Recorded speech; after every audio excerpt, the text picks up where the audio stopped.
श्री गुरु भगवान को चरण कमल में वंदन गर्दै कर्तुम अकर्तुम अन्यथा कर्तुम सर्वकर्तुम समर्थ भगवान आद्य नारायण प्रभु लक्ष्मी नारायण प्रभु का श्री चरण में आत्मार्थ पुष्पांजलि समर्पण गर्दै प्रभुसँग आज्ञा र प्रभुको वाणीलाई भक्त भागवतहरूको हृदयमा रहेका अन्तर्यामी नारायणलाई श्रवण गराउने उद्देश्यले आज परम पावात्मा पुण्यात्मा दिवंगत श्रीमान बृहस्पति सापकोटाज्यू उहाँको देहावसानको यस समयलाई अवलम्बन गर्दै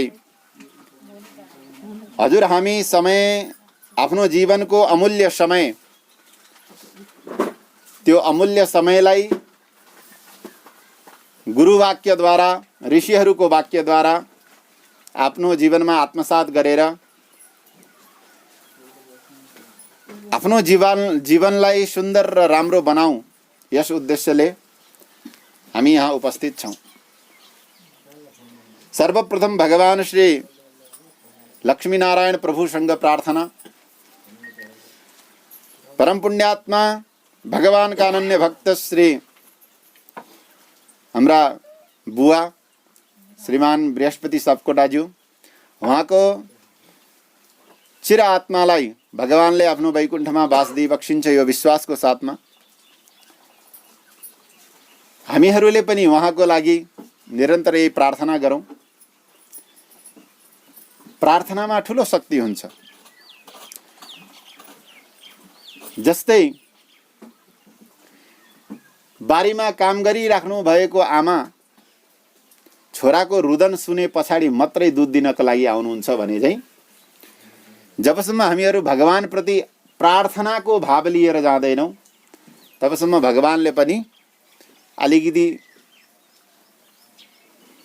दृष्टिविहीन बनाए जस्तै दृष्टि छैन मेरो आँखा परेन भनिन्छ नि कहिलेकाहीँ हिँड्दा हिँड्दै नि मैले त देखिनँ भने जस्तै भगवानले पनि कहिलेकाहीँ त्यो जिज्ञासा राख्नुहुन्छ कि कमसेकम यसले एक फेरि म प्रति भावना गरोस्।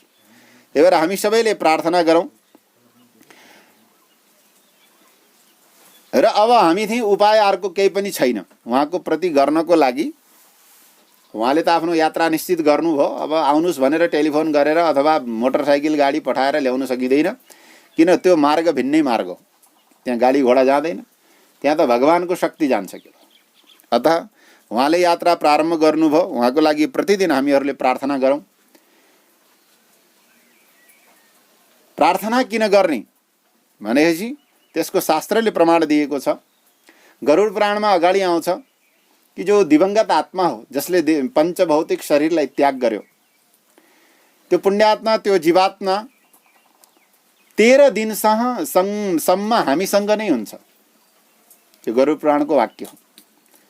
जबसम्म हामीहरूले डिकुरो फोडिन्छ अनि त्यस पछाडि बारौँ गरेर सपिण्डन गरेर सबै काम निप्टाइँदैन तबसम्म जीव आत्माको रूपमा यति अंगुष्ठ मात्र देह लिएर हाम्रो नेरफेर नै हामीहरूले बोलेको, हामीहरूले गरेको, हामीहरूले भनेका वाक्यहरू श्रवण गर्दै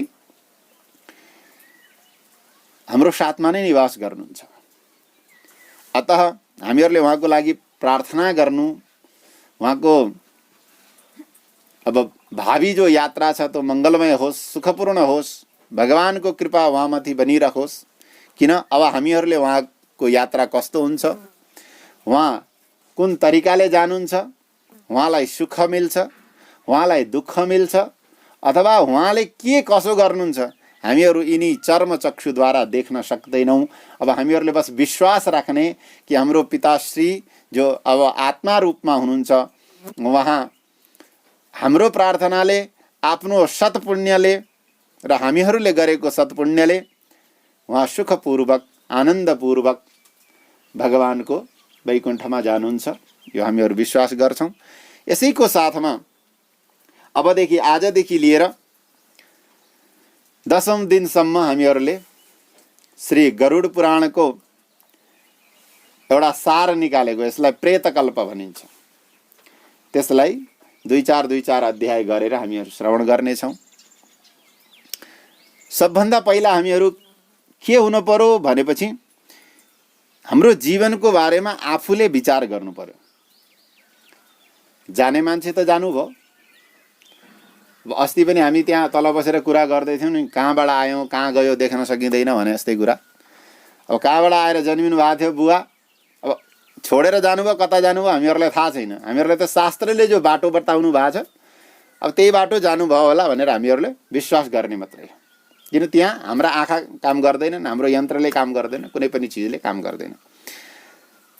अतः वहाँ आफ्नो कर्मसाथ बसात र आफ्ना पारिवारिक जनहरूले गरेको सत्पुण्यको प्रभावले सुखपूर्वक जानुहुन्छ यो विश्वासको साथमा। यो सुन्ने किन भनेपछि उहाँ त जानुभयो, उहाँलाई अवलम्बन बनाएर 2-4 पुराणका वाक्यहरू हामीहरूले श्रवण गर्यो भने सायद हामीबाट हुने जो गल्ती छ, जो त्रुटि छ त्यो सुध्रेला भनेर चाहिँ यो गरुड पुराण इन दिनीहरूमा सुन्ने भनेर निश्चित गरिएको। वास्तवमा गरुड पुराण हामीहरूले कहिल्यै पनि सुन्न सकिन्छ, जरुरी छैन कि यही दिन आओस् तब हामीहरू सुनौँ। ज्ञानको लागि, जानकारीको लागि, आफ्नो जीवनशैली सुन्दर बनाउनको लागि जहिले पनि यो श्रवण गर्दा हुन्छ। यसमा त्यस्तो केही लेखेको छैन कि कसैको देह शरीर शान्त भएपछि मात्रै 5 दिन पछाडि सुन्नु, 10 दिन पहिला भ्याउनु, त्यसपछि छुँदै नछुनु, यो होइन। यहाँ बताएको प्रत्येक वस्तु जीवित व्यक्तिको लागि हो, मृतात्माको लागि होइन। गरुड पुराणमा जति पनि वाक्य भनिएका छन् मृतात्मा त यसरी जान्छ, यसो गर्छ भने अब जाने मान्छे कसो गर्छ हामीहरूले देख्दैनौँ। हामी सबै परिवारमा जति यहाँ उपस्थित छौँ हामीलाई यो त विश्वास, हामी यो पूर्ण पक्का भएर त हामी बसेका छैनौँ कि हाम्रो पिताजी बस यही नरकै बाटोबाट जानुहुन्छ, यिनै दुःख पाउनुहुन्छ, यही प्रकारले चाहिँ दुखी हुनुहुन्छ, यो त पक्का छैन। उहाँका कर्म, उहाँको पुण्य, उहाँले उपार्जन गरेको धर्म, उहाँले जीवनमा अर्जित गरेका बाटाका जो पनि उपयोगी वस्तुहरू छन् ती सबै उहाँको साथमा रहन्छ। त्यसले सुख पनि हुनसक्छ, दुःख पनि हुनसक्छ, कुनै पनि प्रकारको उहाँलाई अवस्था भगवत कृपाले मिल्छ, त्यो अति उत्तम मिल्छ भनेर हामीले विश्वास गरेर हामी के भन्छौँ, हाम्रो पिताजीको वैकुण्ठमा बास भयो। अब भोलि हामीहरू कहीँ गएर पिताजीको बारेमा यदि वर्णन गऱ्यौँ भने हामीले के भनिन्छ, वैकुण्ठवासी भनेर उहाँको नाम बताइन्छ। भनेपछि हामी पुत्र पत्नी बुहारीहरू जो पनि घरका परिवार छौँ हाम्रो एउटै विश्वास हुन्छ, ए पिताजीले हामीलाई छोडेर जानुभयो भने उहाँ वैकुण्ठ जानुभयो। ठिक छ। तैपनि गरुड पुराणमा गरुडजीले भगवान विष्णुसँग प्रश्न गर्नुभयो कि राम्रा मान्छे त ल यसरी राम्रो जाँदा, योभन्दा पहिला राम्रा मान्छेको बाटो बताइएको। जस्तै हाम्रो वैष्णव परम्परामा अर्चिरादि मार्ग भनेर एउटा पुस्तक स्वामीजीहरूले वर्णन गर्नुहुन्छ, कहीँ कहीँ त्यसको पनि व्याख्या सुन्ने प्रचलन छ। त्यो अर्चिरादि मार्गमा चाहिँ सुखपूर्वक जाने बाटो अति उत्तम बाटो बताएको छ। गाजा बाजा बजाउँदै जाने, देवताहरू स्वागत गर्न आउने, देवताहरूले आफ्नो विमान छोडेर, आफू छोडेर जाने जीवात्मालाई आफ्नो विमानमा बसालेर भगवानको तर्फ लैजाने, त्यो सब बाटो त्यसमा वर्णन गरिसकेको छ। यहाँ गरुडजीले कर्म बिग्रेको व्यक्ति जाने बाटो कस्तो होला भनेर प्रश्न गर्नुभएको पुराणको नाम हो गरुड पुराण। त यसमा सबैभन्दा पहिला के भन्नुभएको छ भने यो गरुड पुराण पनि नैमिषारण्य नाम गरेको क्षेत्रमा रहेका सौनकादि 88,000 ऋषिहरूले जब पुराण श्रवण गर्दै हुनुहुन्थ्यो त्यो पुराणको मध्यमा आएको एउटा वर्णन हो। यसलाई ऋषिहरूले श्रवण गर्नुभयो।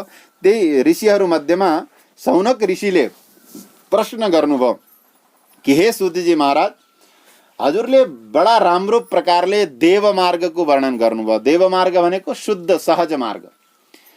अब हामी जो भयप्रद यम मार्ग छ त्यसलाई सुन्न चाहन्छौँ, ताकि हाम्रा जो कर्म छन् हामी सावधान भएर कर्म गरौँ, ताकि हामीहरूले त्यो यातना, त्यो दुःख भोग्न नपरोस्।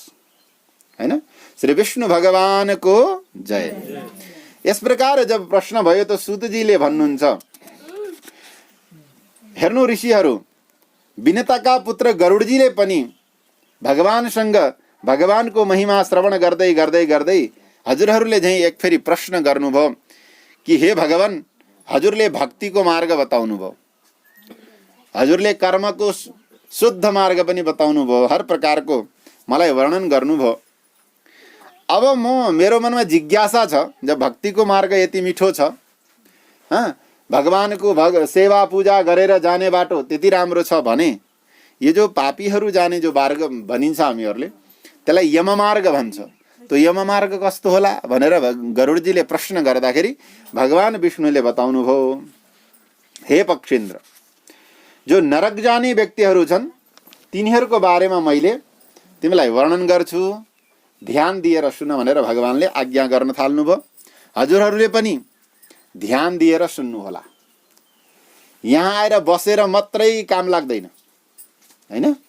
यहाँ आएर बसेर मात्रै काम लाग्दैन, कुरो बुझेर काम लाग्छ, हैन? अब म यहाँ आएर नेपालीमा हजुरहरूलाई गरुड पुराणको जो अर्थ छ जानेको त सुनाउँदैछु। यही कुरा चाइनिजले आएर सुनायो भने हामीलाई समझमा आउँदैन, के भन्यो च्याछुङ छाङछुङ गर्यो गयो, हो कि होइन? त्यस्तै यहाँ आएर बसेर मात्रै भएन, यी कुराहरूलाई सक्दो अपनाउने प्रयास गर्नु पर्यो, अलिकति सावधान पनि हुनु पर्यो। अब यहाँ भगवानले के भन्नुहुन्छ भने आत्मसम्भाविता स्तब्धा धनमान मदान्विता आसुरम भावमापन्न दैवी सम्पद विवर्जिता। आत्मसम्भाविता स्तब्धा भनेको अभिमानी, जातिवृत्ति अभिमानी व्यक्ति जो छ त्यो व्यक्ति चाहिँ नरक जान्छ। किन जान्छ भन्दाखेरि त्यसलाई आफ्नो शरीरको अभिमान हुन्छ, रूप सौन्दर्यको अभिमान हुन्छ, मथि ठुलो घर छ भन्ने अभिमान हुन्छ, अर्काको अपमान गर्छ। त जाबसँग केही पनि छैन, मथि त यस्तो छ मथि त उस्तो छ भनेर आफ्नो अभिमान जताततै झाड्दै हिँड्छ, त्यो परनिन्दा रूप पापबाट त दूषित हुन्छ अनि पैसा जति भए पनि खोला गयो, हैन? त्यस्तै ठाउँ ठाउँमा मन लगाउने, उहाँ के भयो होला, उता के भयो होला, फलानाले के भने होला। कुनै कुनै हुन्छ नि, हामी यहाँ 2 जना 4 जना बसेर बात गरिरहेको छौँ, ऊ पल्लो कालमा बसेका मान्छेलाई यसो हेर्दै बोल्यो भने मेरै कुरा काट्या होला नि भन्छ, उसले हाम्रो बारेमा के सोच्छ के सोच्छ। हो, यस्तै अनेक चित्त विभ्रान्त भनेको यताउता देखेर आफ्नो मनमर्जीले विचार गरेर अर्काको यदि निन्दा भयो भने पनि त्यसलाई पनि नरकतिर जाने असम्भावना बन्छ। अत ती मार्गबाट पनि बस्नु पर्यो। अत जो मार्ग छ यो मार्ग अत्यन्त दुःखदायी छ। अब यसको निर्णय कसरी हुन्छ त भगवानले भन्नुहुन्छ कर्मयोगा तथा तस्य कश्चित व्याधि प्रजायते। यदि व्यक्तिको गमन आगमनको स्वरूपलाई हामीले यदि ध्यान दिएर देख्न सक्यौं भने यो व्यक्ति कता गया होला भन्ने चाहिँ अनुमान चाहिँ हामीले लगाउन सकिन्छ। त्यसको लागि त्यो प्रति चाहिँ अलिकति ध्यान दिएर जाने बेला पनि ध्यान दिएर र आउने व्यक्ति जन्मिने बेला पनि यदि ध्यान दिने हो केही कुराहरूको भने के लक्षणहरू बताइन्छन्, त्यसबाट थाहा हुन्छ कि यो व्यक्ति भगवानको धामबाट पदार्पण भयो या यताउता घुम्दै घुम्दै घरमा आयो भन्ने कुरा त्यहाँबाट थाहा हुन्छ। अतः यो काल समय अत्यन्त बलवान छ, समयले सबैलाई जित्छ। अतः म चिरञ्जीवी हुँ, म अजर अमर हुँ भनेर कोही बस्नु पर्दैन, सबैलाई जाने दिन एक न एक दिन आउँछ। अतः के गर्न पर्यो भनेपछि आफू सावधान भएर बस्नु। सावधान कसरी हुने? खाली समयमा बस्दाखेरि अर्काका कुरा नकाटौँ। यहाँ कथा सुन्न आएको छ, पल्ली साइलीले यसो गरी फर्यो, फलानी माइलीले यसो गरी, हो हिजो म वहाँ गएको यसो भने उसो भने, यो फाल्तु कुरा नगर्ने। के गर्ने भनेपछि कुरै गर्न मन लाग्यो, मुख त्यति चिलाएको छ, थकाइ लागेको छैन भने अरू केही कुरा गर्ने, राम्रो कुरा गर्ने, कसैको सद्गुणको व्याख्या गर्ने। कमलनारायण स्वामीजी आउनुभयो, यस्तो गर्नुभयो, स्वामीजीको महिमा यस्तो उस्तो भन्ने, महात्माको गुणगान गर्ने, पञ्चासेको मन्दिर यस्तो अरे उस्तो अरे भगवानको गुणगान गर्ने, फेदी मन्दिर यस्तो बनाउनु भयो उस्तो बनाउनु भयो यी चर्चा गर्ने, मुक्तिनाथ यात्रा गर्दाखेरि यति आनन्द आयो त्यो तीर्थयात्राको चर्चा गर्ने, हैन? अब यस्ता यस्ती जहाँ हरिसम्म सम्बन्धित छ, भगवानदेखि सम्बन्धित चर्चा छ, ती चर्चा गरेर मुख दुखाउनु त्यो राम्रो। पल्ला घर र वल्ला घरको चाहिँ कुरा गरेर देखाउनु त्यो चाहिँ नराम्रो। त्यसले चाहिँ हामीलाई नरकतिर लान सक्छ भनेर भगवानले भन्नुभयो। त्यस पछाडि यहाँ जीवात्मा जान्छ कसरी त्यसलाई बताउनु भयो। जीवात्मा जान्छ कसरी भन्दाखेरि जानी बेलामा थोरै केही न केही बिमारी त्यो देहलाई अवश्य लाग्छ। काँसो लाग्ला, रुगा लाग्ला, छाती दुख्ला, पेट दुख्ला, अरू कुनै प्रकारको समस्या होला, कसैलाई वर्षै दिन लाउलान्, कसैलाई 4 वर्ष लाउला, कोही कोही 10-10 वर्षसम्म पनि बिस्तारमा सुतेर जान्छन्। कोही जन्मजातै सुत्ने खालका नि हुन्छन् जो 100 वर्षसम्म सुतेरै जान्छन्। त्यसको कुनै निर्णय छैन। परन्तु यहाँ भगवानले के भन्नुहुन्छ भने काल बलवान छ, सुत्नेलाई पनि लान्छ, उठ्नेलाई पनि लान्छ, दौड्नेलाई पनि लान्छ, बलवानलाई पनि लान्छ र निर्बललाई पनि लान्छ। जाने तरिका एउटै हो। जाँदाखेरि शरीरमा एक प्रकारको वेदना हुन्छ। त्यो वेदना कस्तो भन्दाखेरि एक क्षण, एक कल्पसम्मको जस्तो लाग्ने। त्यो जो वेदनाको थोरै समय जो छ, हाम्रो जीवनको थोरै समय जसमा वेदना मिल्छ, त्यो वेदना अत्यन्त लामो समय जस्तो प्रतीत हुन्छ जाने बेलामा। रोगहरूले शरीरलाई यति कमजोर बनाउँछन्। आमयाद प्रदीप्ताग्निरल्पाहारोल्पचेष्टितः। शरीरको रोगले गर्दाखेरि हाम्रो जो पाचन शक्ति छ त्यो निर्बल हुँदै जान्छ। यति खान्थ्यौँ, यति खान पाइन्छ। श्वास लिन कठिनाइ हुन्छ। कफ संरुद्ध नाडिका, कफले नाडीहरू, हाम्रा जो नसहरू छन् ती अवरुद्ध हुन थाल्छन्। सास तान्न दुःख हुन्छ। केही बोल्न थालो, घाँटी घुरघुर घुरघुर मात्रै आउँछ, अरू शब्द निस्किँदैन। शयानः परिशोचद्भि परिवीतस्वबुन्धुभि वाच्यमानोऽपि न पुरुते कालपाशवसङ्गतः। अब सुतेर सोच्छ, छोरालाई यो भनेर जान पाए हुन्थ्यो, श्रीमतीलाई यो भनेर जान पाए हुन्थ्यो, फलानु माइला दाइसँग बोलेर जान पाए हुन्थ्यो भने सोच्छ। त केही न केही सोच्छ। या त्यस्तो फलानु फलानु त लेखा होइन, एउटा कल्पना। जीवात्माले सोच्छ, कसैले कसैलाई केही भनेर जान पाए हुन्थ्यो भने सोच आउँछ, बोल्न थाल्छ। वाच्यमानोऽपि न ब्रूते कालपाशवसङ्गतः। कालका पासहरू आइसकेका छन् त्यहाँ थोरै थोरै गरेर। तो यो बुढापा जो छ नि, जरा, यो पनि यो कालका देवता हुन्, मृत्युदेव, तिनकी सहचरी हुन्, तिनकी सैनिक मध्येमा आउँछन्। यिनले 50-60 वर्षबाट आफ्नो अधीनमा लिन थाल्छन् व्यक्तिलाई।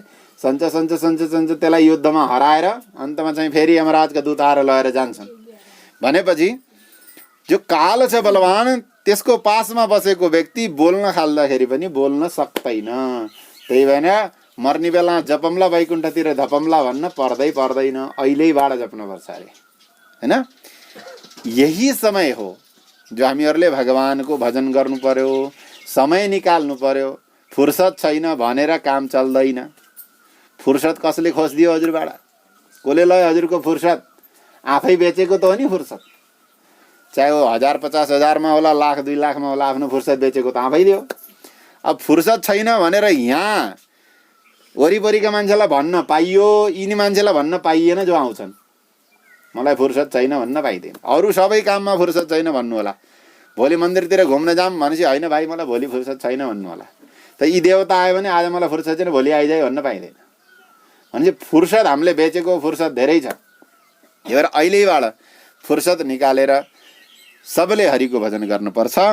किन भन्दाखेरि संसारका कर्म गर्दा गर्दा गर्दा गर्दा गर्दा गर्दा व्यक्तिको सोच पनि त्यस्तै हुन्छ कि आज बल्ल 30-35-40 सालको भइयो, केटाकेटीको बिहा गर्नु पर्यो, एउटा घर बनाउनै पर्यो, सकेछ एउटा गाडी किन्न पर्यो, फलानाको गाडी छ, फलानाको घर यत्रो ठुलो छ। सोच भन्दा भन्दै व्यक्ति कहाँ जान्छ? संसारतिर जान्छ। यता राख्छ पछाडिको लागि। अब अहिले यो समयले बताइराखेको छ हामीले पछाडिको लागि राख्ने कि नराख्ने। अब यहाँ हेर्नुहोस्, 5 वर्षका बच्चा, 10 वर्षका बच्चा, 16 वर्षका बच्चा, 18-20 वर्षको युवा, 30-35 वर्षको युवक, 45-50 देखि लिएर 100 वर्षसम्ममा कुनैको ग्यारेन्टी छैन। हेर्नु, आज मसँग कुरा गर्यो, हेलो भन्यो, दाइ राम्रै हुनुहुन्छ भने भोलि बिहान खबर आउँछ त्यो त गयो अरे। भनेपछि यो समयले के बताएको छ? कसैलाई पनि ग्यारेन्टी दिएको छैन कि हामी 60 वर्ष पार गरौँला, छोराछोरीलाई घर दैलोबाट टाढा पठाउँला अनि एक्लै बसेर चाहिँ भगवानको भजन गरौँला। यो समयको ग्यारेन्टी पाइएको छैन। अहिलेबाट गर्नु पर्यो, आजैबाट गर्नु पर्यो। अतः भगवानको भजनको अलावा यो बाटोमा केही आउँदो रहन्छ भनेर यहाँ गरुडजीलाई भगवानले बताउनु भयो। अब यो शरीर छुट्दाखेरि एक फेरि चाहिँ भगवानको कृपा फेरि हुँदो रहेछ। हेर्नुहोस् यहाँ भगवानले के भन्नुहुन्छ, त्यो अन्तक्षणमा तार्क्ष दैवी दृष्टि प्रजायते एकीभूतम जगत सर्वम न किञ्चित वक्तुमीहते। पहिला त बोल्न चाह्यो जीवात्माले, शरीर छोड्ने बेला पहिला एक फेरि बोल्न चाह्यो, जो पनि आफ्ना छन् तिनलाई केही बताउन चाह्यो, परन्तु भगवानले यस्तो कृपा गरिदिनुहुन्छ त्यो माथि, किन जीवात्मा अगाडि फेरि इच्छा लिएर जाला भनेर। भगवान त किन कृपामय हुनुहुन्छ, भगवान दयालु हुनुहुन्छ, अवसर खोज्नुहुन्छ कृपा गर्ने। त यहाँ भगवानलाई लाग्छ अब यति दुःख पाएर चाहिँ यसले शरीर छोड्दैछ भने यसमाथि एक फेरि चाहिँ बाटो देखाउनु पर्यो भनेर लाइट जलाइदिनुहुन्छ। त्यो लाइट जलाउँदा बित्तिकै त्यो जो जानेवाला जीवात्मा छ उसले सारा संसारलाई एक दृष्टिले हेर्छ। उसलाई यो लाग्दैन कि त्यो मेरो होइन यो मेरो हो, त्यस्तो दृष्टि हुन्न। यो सारा संसार मेरै हो अथवा यो सारा संसार भगवानकै हो, यहाँ मेरो तेरोको कुनै भेद छैन भनेर यो संसारलाई पुरै एक जस्तो देखेर अनि निश्चिन्त भएर न किञ्चित वक्तुमीहते, केही भन्ने इच्छा रहँदैन। यसरी विकलेन्द्रिय संघाते चैतन्य जडताङ्गते प्रचलन्ति ततः प्राणा यमैर्निकटवर्तिभिः। यति कृपा हुँदा हुँदै यस्तो समय आउँछ हेर्नु, त्यतिखेर यमराजका दूतहरू हाम्रो दृष्टिमा आउँछन्। जब हामीले सम्पूर्ण संसारलाई एकनासो देखेर अब यो संसारमा कसैलाई केही भन्न बाँकी रहेन रहेछ भनेर नकिञ्चित वक्तुमीहते, केही पनि जब बोल्न चाहँदैन, त्यही बेलामा चाहिँ यमराजका दूत अगाडिबाट दृष्टिमा आउँछन्। हजुर हामीले देखिन्न, जाने व्यक्तिले देख्छ। तब के हुन्छ भनेपछि प्रचलन्ति ततः प्राणा यामैर निकटवर्तिभिः। ती यमराजका दूतहरूलाई देखेर प्राण भाग्न थाल्छ अरे, शरीर छोडेर ए यिनीहरूले पक्रेर लैजान्छन् भनेर ऊ भाग्न खोज्छ। तर भाग्न खोजे तापनि ती यमराजका जो दूतहरू छन् तिनले चाहिँ त्यसलाई एउटा पासमा बाँधिदिन्छन्। अब यमराजका दूत किन अति तीव्रगामी छन्, उनीहरूले पक्रिहाल्छन्। हो त्यो जो शरीरबाट प्राण भाग्न थाल्छ हो त्यो जो क्षण छ यति, त्यो कल्पाख्यो ह्यातुरक्षण भन्छ। आतुरकालिक दान, आतुरकालमा पाठ सुनाउने, आतुरकालमा यो सुनाउने हामीले जो भन्ने प्रचलन छ, त्यो आतुरकाल भनेको त्यो क्षण हो जब यमराजका दूतहरूलाई देखेर प्राणले शरीरलाई त्याग्न खोज्छ, त्यो आतुरकाल हो। त्यो आतुरकाल जो हुन्छ चाहे त्यो 5 मिनटको होस् चाहे 2 मिनटको होस्, त्यो एक कल्पसम्म लाग्छ अरे। धेरै वर्ष, 100, 1000, लाखौँ वर्ष जति समय व्यतीत भए जस्तो त्यो प्रतीत हुन्छ। अत अनि मर्ने बेलामा चाहिँ बिच्छु हुन्छ नि, बिच्छु हो, घाँटो भन्छ के भन्छ हामीहरूले, यसो काट्ने के हो, घाँटो अर्कै हुन्छ जस्तो मान्छु क्या। देख्न त मैले पनि देखाएको छु, दुईवटा अलिअलि भिन्न हुन्छन्। वृश्चिक भन्ने एउटा किडो हुन्छ, त्यसले टोक्यो भने पुरै शरीर चाहिँ झन्झनाएर दुख्छ अरे। हो त्यस्तै 100वटा बिच्छीले काटे झैँ यो शरीरमा पीडा हुन्छ जाने बेलामा। अनि मुखबाट फेन निस्किन्छ, घाँटीमा कफ आएर द्वार अवरुद्ध गर्छ।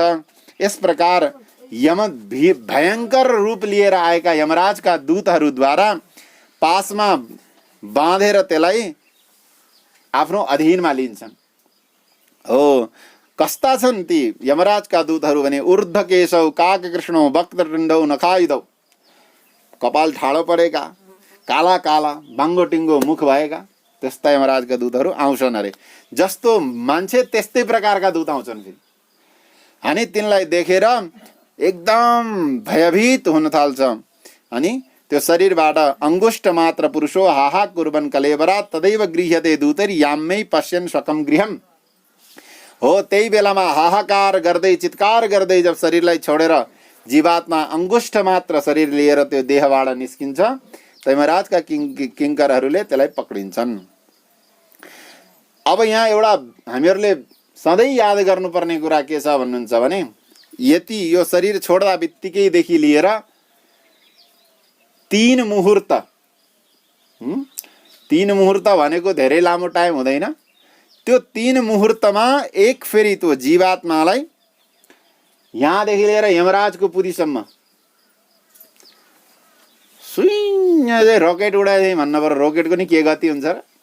अति तीव्र गतिले ती दूतहरूले दौडाउँदै लगेर जान्छन्, उसलाई डराउँदै भीति बनाउँदै उसले गरेका कर्महरू याद दिलाउँदै लगेर जान्छन् सिधै यमराजको पुरीमा। अब तँलाई कुम्भीपाक नामको नरकमा हाल्छौँ, तँलाई प्रताडना गर्छौँ, यसो गर्छौँ उसो गर्छन् भन्दै चित्कार गराउँदै लैजान्छन्। जीवात्मा हाहाकार गर्दै जान्छ। कुन जीवात्मा? जसका कर्म बिग्रेका छन्, जसले कहिले दान गरेन, पुण्य गरेन, भगवानको भजन गरेन, अर्कालाई दुखी बनायो, अर्काको चाहिँ निन्दा गर्यो, यस प्रकारका अब अनेक छन् कर्महरू। ती कर्मप्रति लाग्ने जो व्यक्तिहरू छन् तिनीहरूलाई यो दण्ड प्राप्त हुन्छ। अब वहाँ गएर यमराजको स्वरूप दर्शन गरेर त्यो जो जीवात्मा छ जसका कर्म बिग्रेका छन् त्यो जीवात्मा थरथर थरथर काँप्न थाल्छ। अनि एक मुहूर्त मात्र, एक फेरि मात्रै दर्शन गराएर यसो यमराजको सारा स्वरूप देख्दाखेरि त्यो जब डराउँछ तर फर्काएर लिएर आउँछन् फेरि। त्यति बेलासम्म हामीले शरीर जलाइ पनि सकेका हुँदैनौँ अरे, यति सानो समय। अनि त्यो फर्केर आएपछि आगत्य वासनाबद्धो देहम इच्छन् यमानुगै, यमराजका जो दूतहरू लिएर आएका छन् तिनलाई छोडेर वो पुरानो देहमा फेर प्रवेश गर्न खोज्छ त्यो जीवात्मा। परन्तु पासमा बाँधिएको हुन्छ, डोरीले बाँधेको गाई भैँसी जसरी आफ्नो इच्छाले हिँड्न सक्दैनन् त्यस्तै अब त्यो जीवात्मा पनि यमराजका जो अनुचर छन्, यमराजका दूतहरू त्यसको अधीनमा भए। अब केही गर्न सक्दैन। अब उसलाई वहाँ भूख लागेको हुन्छ, तिर्खा लागेको हुन्छ, किन यति लामो 84,000 योजन थोरै हुँदैन नि। त्यो 84,000 योजन भनेको त त्यत्रो लामो बाटो दौडिँदै गएर दौडिँदै आउनु भनेको मान्छेले हावाले नै सुक्छ। उसलाई भूख लागेको हुन्छ, प्यास लागेको हुन्छ, तत्काल केही पाउँदैन। भुङ्क्ते पिण्डम सुतैर्दत्तम दानम चातुरकालिकम तथापि नास्तिकः तार्क्ष्य तृप्तिम याति न पातकी। यदि कर्म बिग्रेका छन् भने छोरा छोरीले, नातिहरूले, आफ्ना बन्धु बान्धवहरूले दिएको पिण्ड जल जो पनि छ हाम्रो लागि त्यो पनि हामीले लिँदाखेरि पनि हामीलाई तृप्ति मिल्दैन। यदि हामी नास्तिक रहेका छौँ, भगवानको भजनदेखि सत्कर्मदेखि विमुख रहेका छौँ भने त्यो हामीहरूलाई प्राप्त भएर पनि प्राप्त भए जस्तो हुँदैन। भगवानले अगाडि गरुडजीलाई भनिदिनुहुन्छ, हे गरुड, अत्यन्त पापी रहेछ भने पापीनाम नोपतिष्ठन्ति दानम श्राद्धम जलाञ्जलिम। ल अब बताउनुहोस्, अब यहाँभन्दा ठुलो दण्ड के हुन सक्छ? छोराहरूले दिन त दिए, पिताजीलाई होस् भनेर पिण्डदान पनि गरे, जलाञ्जली पनि दिए, दिनुपर्ने सबै गरे। यदि पापी अत्यन्त ठुलो पापी रहेछ भने त्यो जलाञ्जली पनि उठि पुग्दैन, बाटैमा हराउँछ। अब ती वस्तु नपाएपछि अब भूको व्यक्तिको हाल कस्तो हुन्छ? उही रुनी खानी चिल्लाउने, बस केही पाइँदैन।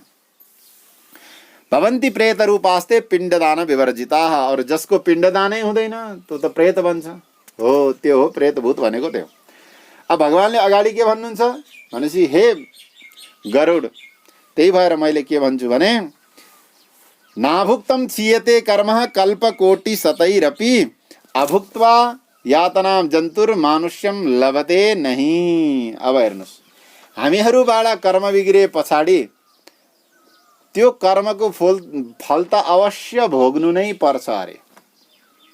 अब यहाँ एउटा सन्देह हुन जान्छ, यदि हामीले गरेका कर्म हामीले भोग्नै पर्छ भने फेरि भगवान भगवान किन भन्नु, नारायण नारायण किन भन्नु, भगवानको जप गर भनेर किन भन्नुभएको छ भन्नु होला। त्यस्तो होइन। हेर्नु, हामीले गरेको कर्मको फल हामीले भोग्नै पर्छ, परन्तु कसरी भोग्नु पर्छ भनेपछि जस्तै आमाले हात समाएको बाबु लड्यो, बाटोमा लड्यो, त्यसलाई चोट लाग्छ कि लाग्दैन?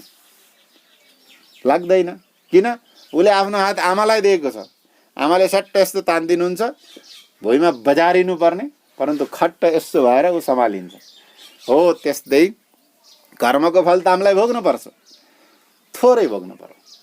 मतलब कसरी? जस्तै हामीले आफ्ना छोराछोरीलाई राम्रो बाटोमा जाओस् भनेर गाली गरेर 2-4 थप्पड लगाए झैँ भगवानले ती कर्महरूलाई यस्तो थप्पड लगाए झैँ छुवाएर देउरेतिरबाट निकालिदिनुहुन्छ र दाहिने बाटो हिँडालिदिनुहुन्छ।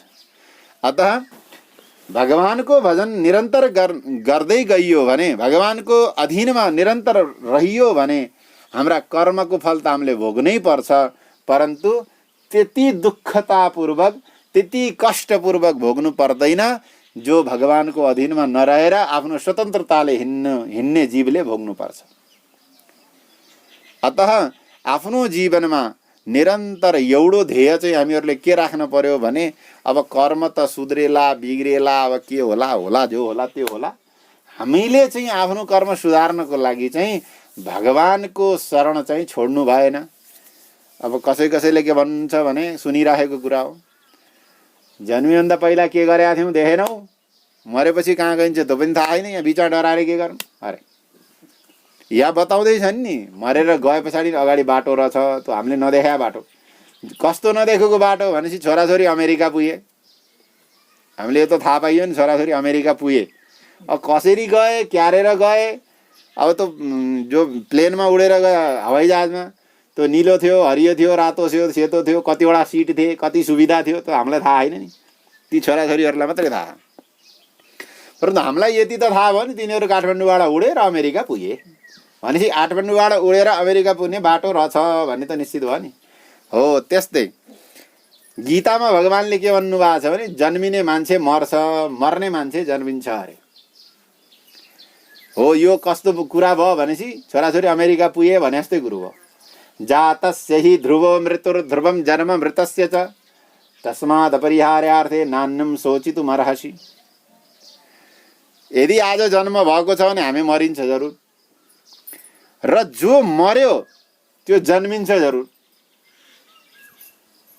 मर्ने व्यक्ति मुक्त हुँदैन, मर्ने व्यक्ति के गर्छ, जन्मिन्छ।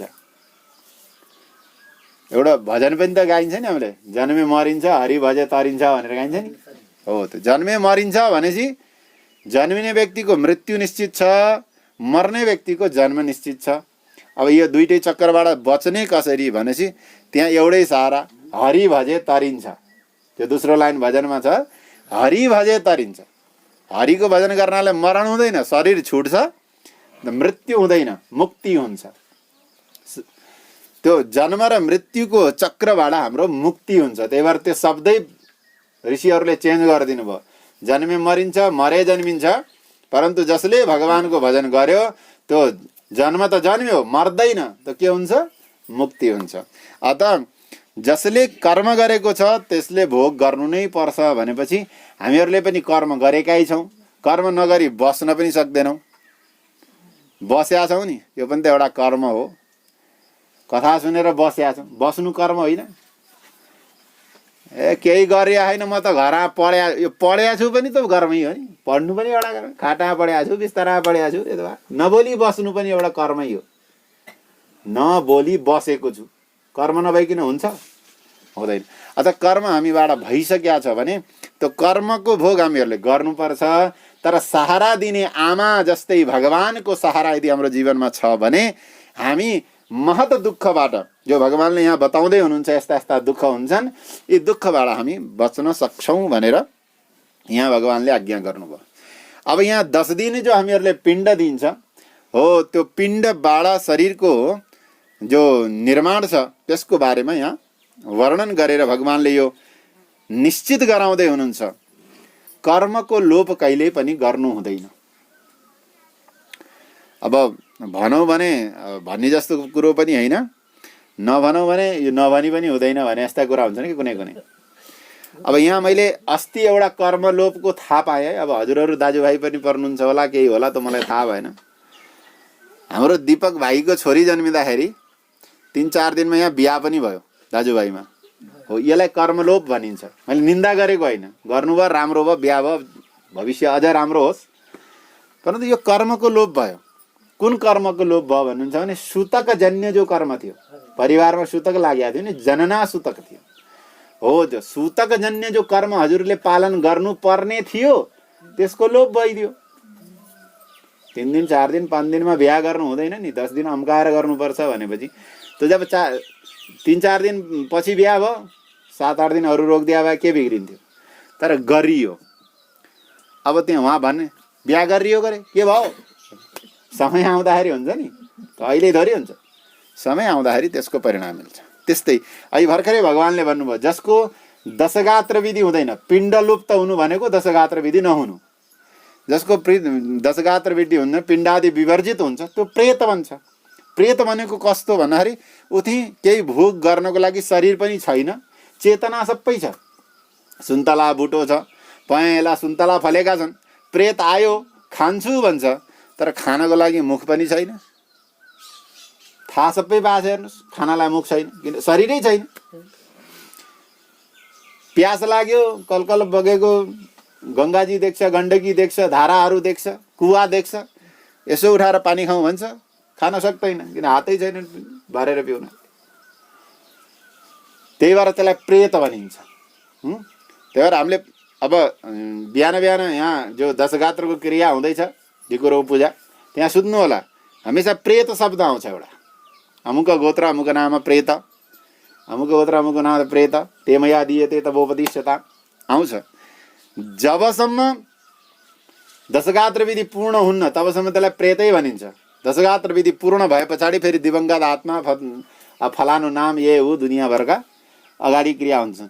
त्यही भएर दशगात्र विधि नहुनुसँग हर कर्म अमन्त्रक भनेको छ, मन्त्र प्रयोग नगर्नु भनेको छ।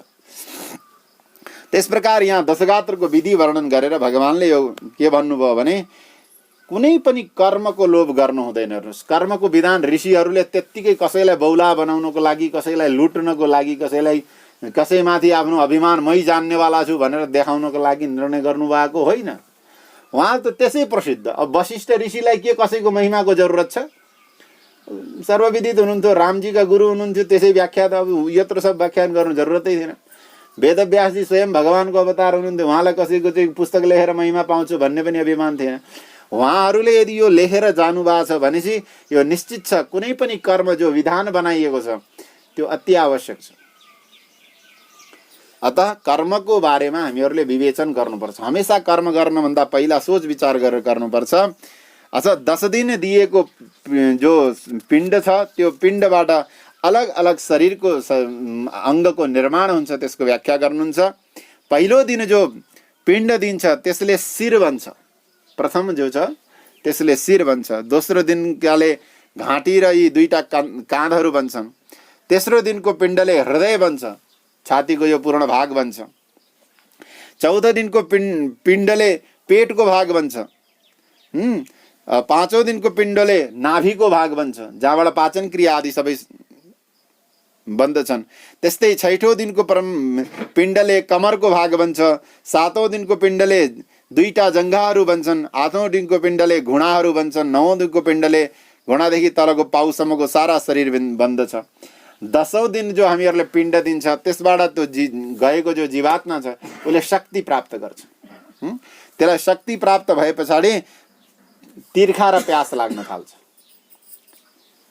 हो, तिर्खा र प्यास लाए पछाडि के हुन्छ भने पिण्डजम देहमाश्रित्य क्षुधा विष्ट त्रिशार्दिता एकादशम द्वादशं च प्रेतो भुङ्क्ते दिनद्वयम्। 11 दिनको क्रिया 12 दिनको क्रिया गर्ने बेलासम्म हामीहरूले जति पनि दान कर्म आदि गरिन्छ ती दिनहरूमा त्यसबाट पाएको वस्तु पूर्ण भागले प्राप्त गर्छ। पहिलाका जो 10 दिनसम्मका जो थिए त्यसलाई कस्तो थियो भन्नुहुन्छ भने जो हामीले पिण्ड दिन्छ त्यसको 4 भाग गरिन्छ। 2 भागले शरीर बन्छ, 1 भाग जो यमराजका 2टा दूत आएका छन् तिनीहरूले खान्छन्, र 1 भाग जो बच्छ त्यो गएको आत्माले प्राप्त गर्छ। यसरी 4 भागमा बाँटिन्छ भने 11 दिन र 12 दिनको जो सम्पूर्ण कर्म छ त्यसलाई पूर्ण रूपेण पेट भरेर खान पाएजी गरेर सन्तुष्टतापूर्वक लिएर 13वां दिन यमराजका किङ्करहरूद्वारा आज्ञा पाएर त्यही यममार्गमा प्रसारित हुँदै बहुत दुःखको साथमा 86,000 योजन प्रमाणको यममार्गको यात्रा प्रारम्भ हुन्छ। 86,000 योजन भनेपछि 1 दिन र रात्रिमा 247 योजनको यात्रा गर्नुपर्छ।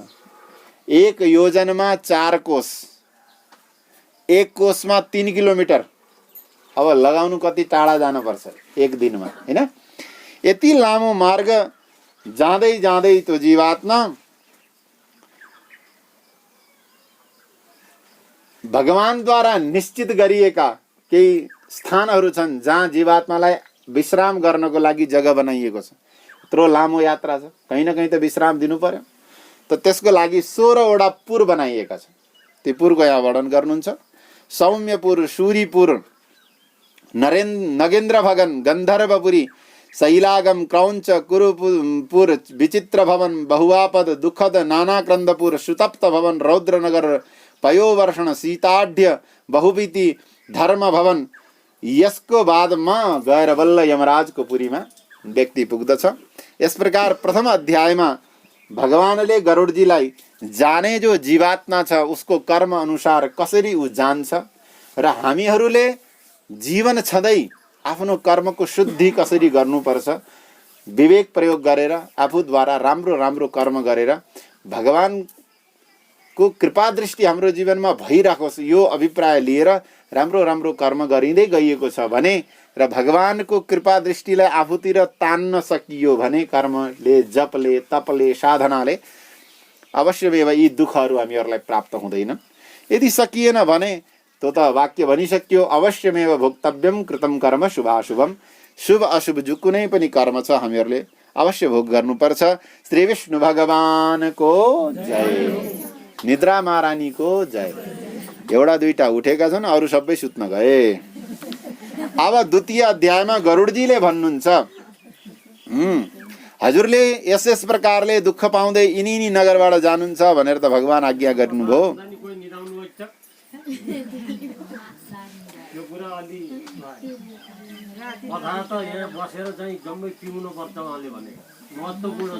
अब यहाँ गरुडजीले ल सुनम कीदृशो यमलोकस्य पन्था भवति दुःखद तत्र यान्ति यथा पापा तन्मे कथय केशव। अब गुरुजीले यति सुनेर पनि उहाँलाई सन्तुष्ट भएन, अझै जिज्ञासा उठ्यो कि यमराजको बाटो यति दुःख हुन्छ भने कसरी कसरी लैजान्छन् त त्यो पनि बताउनु पर्यो भन्दाखेरि भगवानले भन्नुहुन्छ, ओहो गरुडजी तिमीले धेरै सुन्न खोज्यौ, अब मैले जो बताउँछु त्यसलाई अलिकति सावधान भएर सुन्नु। तिमी मेरा अनन्य भक्त हौ, मेरो पूर्ण कृपा तिमी माथि छ, किन तिमी त मेरा वाहन हौ, रात दिन तिम्रो पिठ्यूमा चढेर हिँडेको छु, तिमी भन्दा ठुलो कृपा पात्र कोही हुँदैन। तथापि तिमीले पनि सुनेर कम्पित हुन सक्ने खालको बाटो छ। कस्तो छ यो बाटो? वृक्षछाया न तत्रास्ति यत्र विश्रमते नर यस्मिन् मार्गे च चान्नाद्यं येन प्राणान् समुद्धरे। यहाँबाट बजार जाँदाखेरि लहरे पिपलको चौतारो ट्यार्नी हो बिसाउने विश्राम गर्नलाई। अलि तल गयो त के हो, तीन तले निरको एउटा अर्को छ, अझ तलतिर गयो त तीन धारानिर एउटा चौताराहरू छ हैन। यसरी चौतारा छन् ठाउँ ठाउँमा। के को लागि? मान्छे दौडिँदै गयो भने यसो टेको लगाएर जाला भने हो। यहाँ भगवानले भन्नुहुन्छ, हे गरुड हेर, यो यमराजको घर जाने जो बाटो छ पापीहरूको लागि बनाएको, त्यो बाटोमा वृक्ष छाया नास्ति। वृक्षको छाया छैन, मतलब कुनै हरियो वृक्ष छँदै छैन, वृक्षै छैन भन्नुभयो भगवान। जहाँ गएर यत्रो लामो बाटो दौडिने जीव एकैछिन विश्राम गरोस् त्यस्तो बाटो कहीँ पनि छैन। जुन अन्नलाई खाएर जीवात्मा यो संसारमा बसेको छ हैन। हाम्रो गुरुजीले एक फेरि के कथा सुनाउनु भयो भन्नुहुन्छ हामीहरूलाई पढाउँदाखेरि। एउटा चाहिँ माछा पालन गर्ने व्यक्ति एक फेरि माछा पक्रिँदै पक्रिँदै पक्रिँदै एउटा सुन्दर ठाउँमा गएछ। बडा खुसबुदार फुलहरू लगाएको बगैँचा, यताउता सुगन्धै सुगन्ध सुगन्धै सुगन्ध। वहाँ गएर सुगन्ध सुँग्दाखेरि त मूर्छित भएछ। हेर्नुहोस्, अब त्यहाँ मान्छे देखेर छक्कै परे। यस्तो चाहिँ गनाउने ठाउँमा बसेको मान्छे यो चाहिँ बढिया ठाउँमा आएर नि मूर्छित भयो, किन भयो होला भनेर चाहिँ विचार गर्दाखेरि एउटा बुढो मान्छेले विचार गरेछन्। भनेपछि यो सबै अभ्यासको कुरा हो।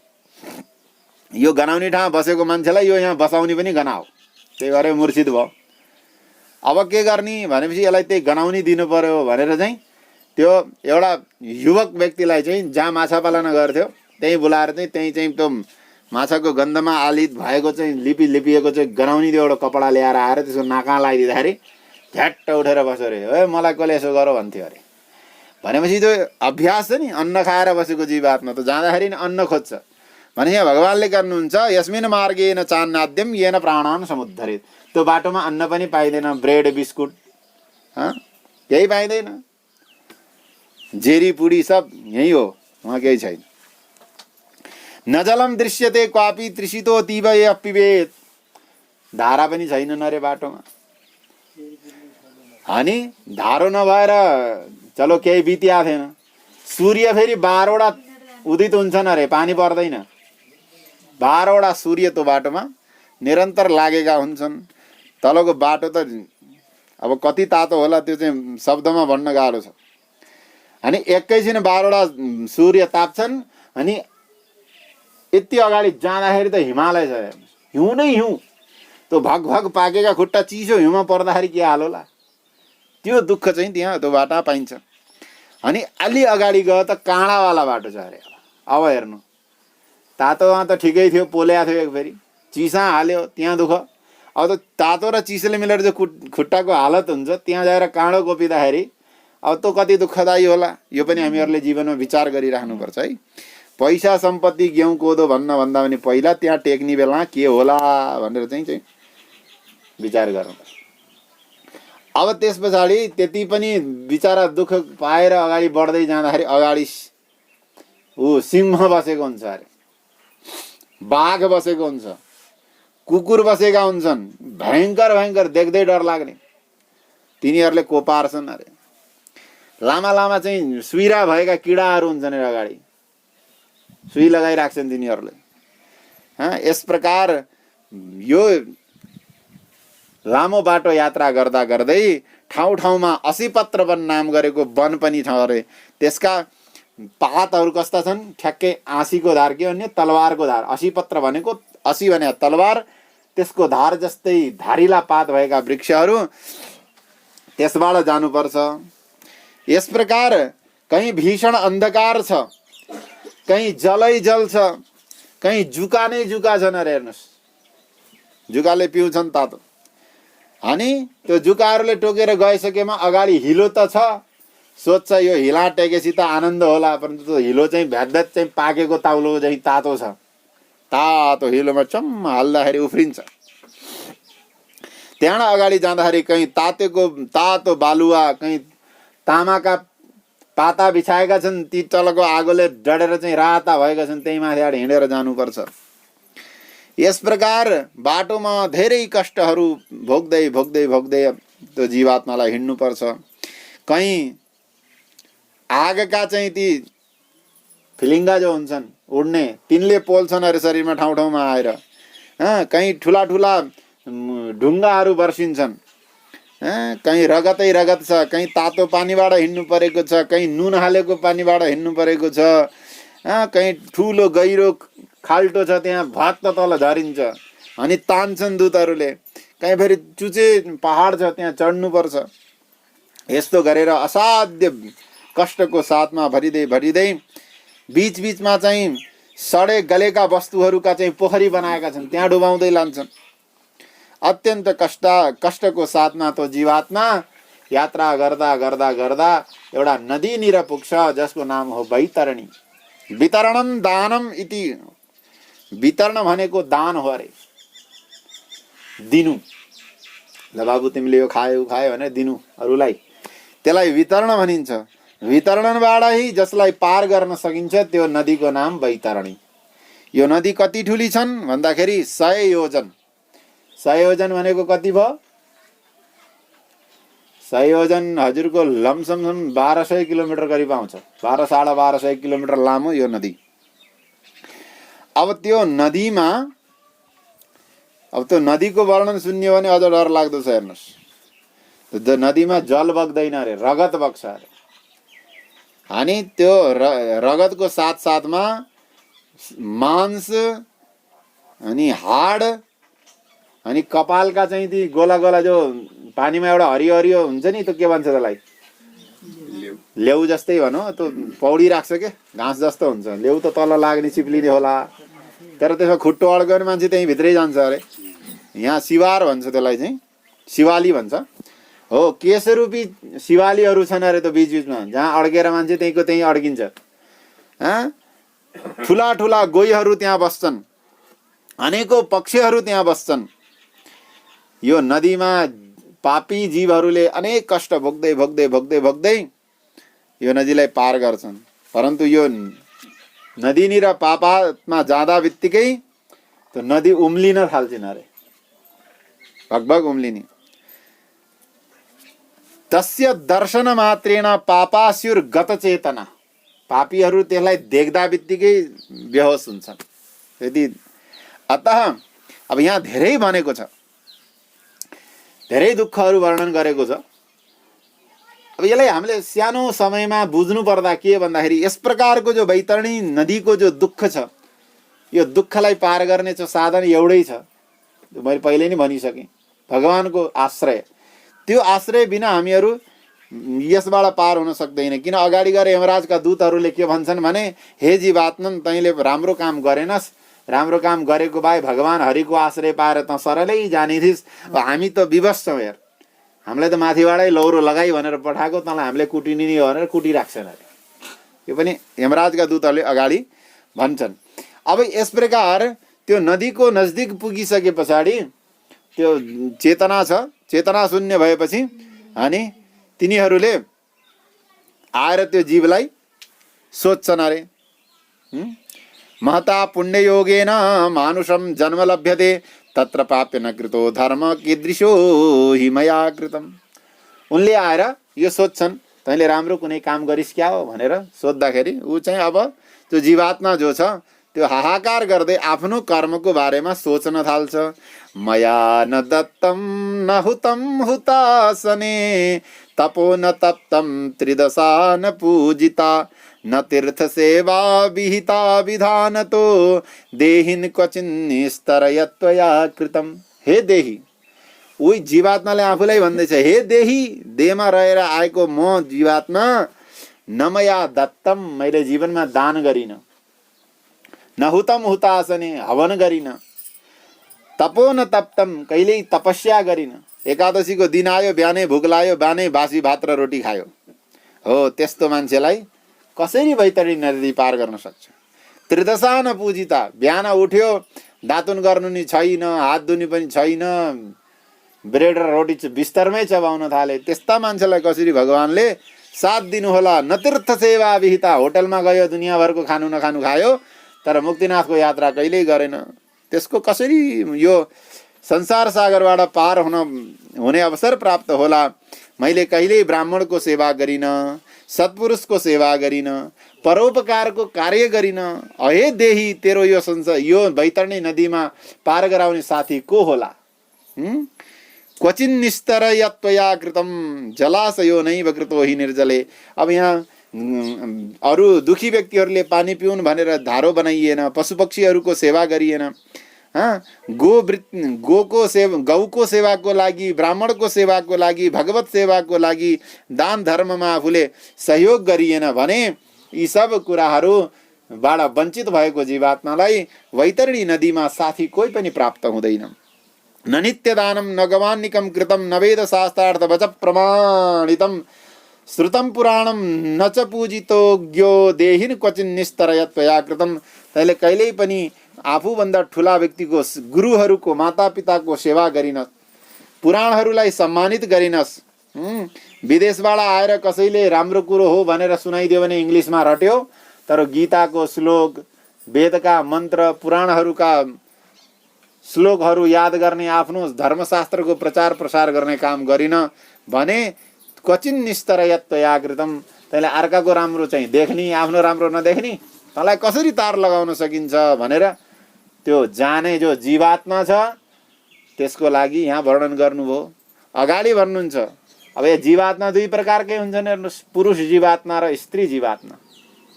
पुरुष र स्त्रीको भेद केवल यस संसारसम्म छ। यो संसारको सिमाना कहाँ हो? कहाँ होला भन्नुहोस् त? संसारको अन्तिम सिमाना कहाँ होला?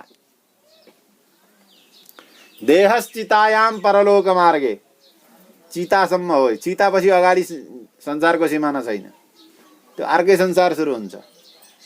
धनानि भूमौ पशवश्च गोष्ठे नारी गृहद्वारी जनश्मशाने देह चितायाम परलोक मार्गे। त्यस पछाडि यहाँको केही काम आउन्न। कर्म धर्मानुगो गच्छति जीव। आफ्नो कर्म र आफ्नो धर्म आफ्नो सत्पुण्यको प्रभावले उसैलाई आश्रय बनाएर जीव अगाडिको यात्रा गर्छ। यो विश्वास राख्नु अगाडि बाटो छ, अगाडि यात्रा गर्नै पर्छ। देखिया छैनौँ भनेर चाहिँ त्यो के भन्छ हेलचक्राइ नगर्नु कहिल्यै पनि। जब लौरो पर्छ नि तब थाहा हुन्छ।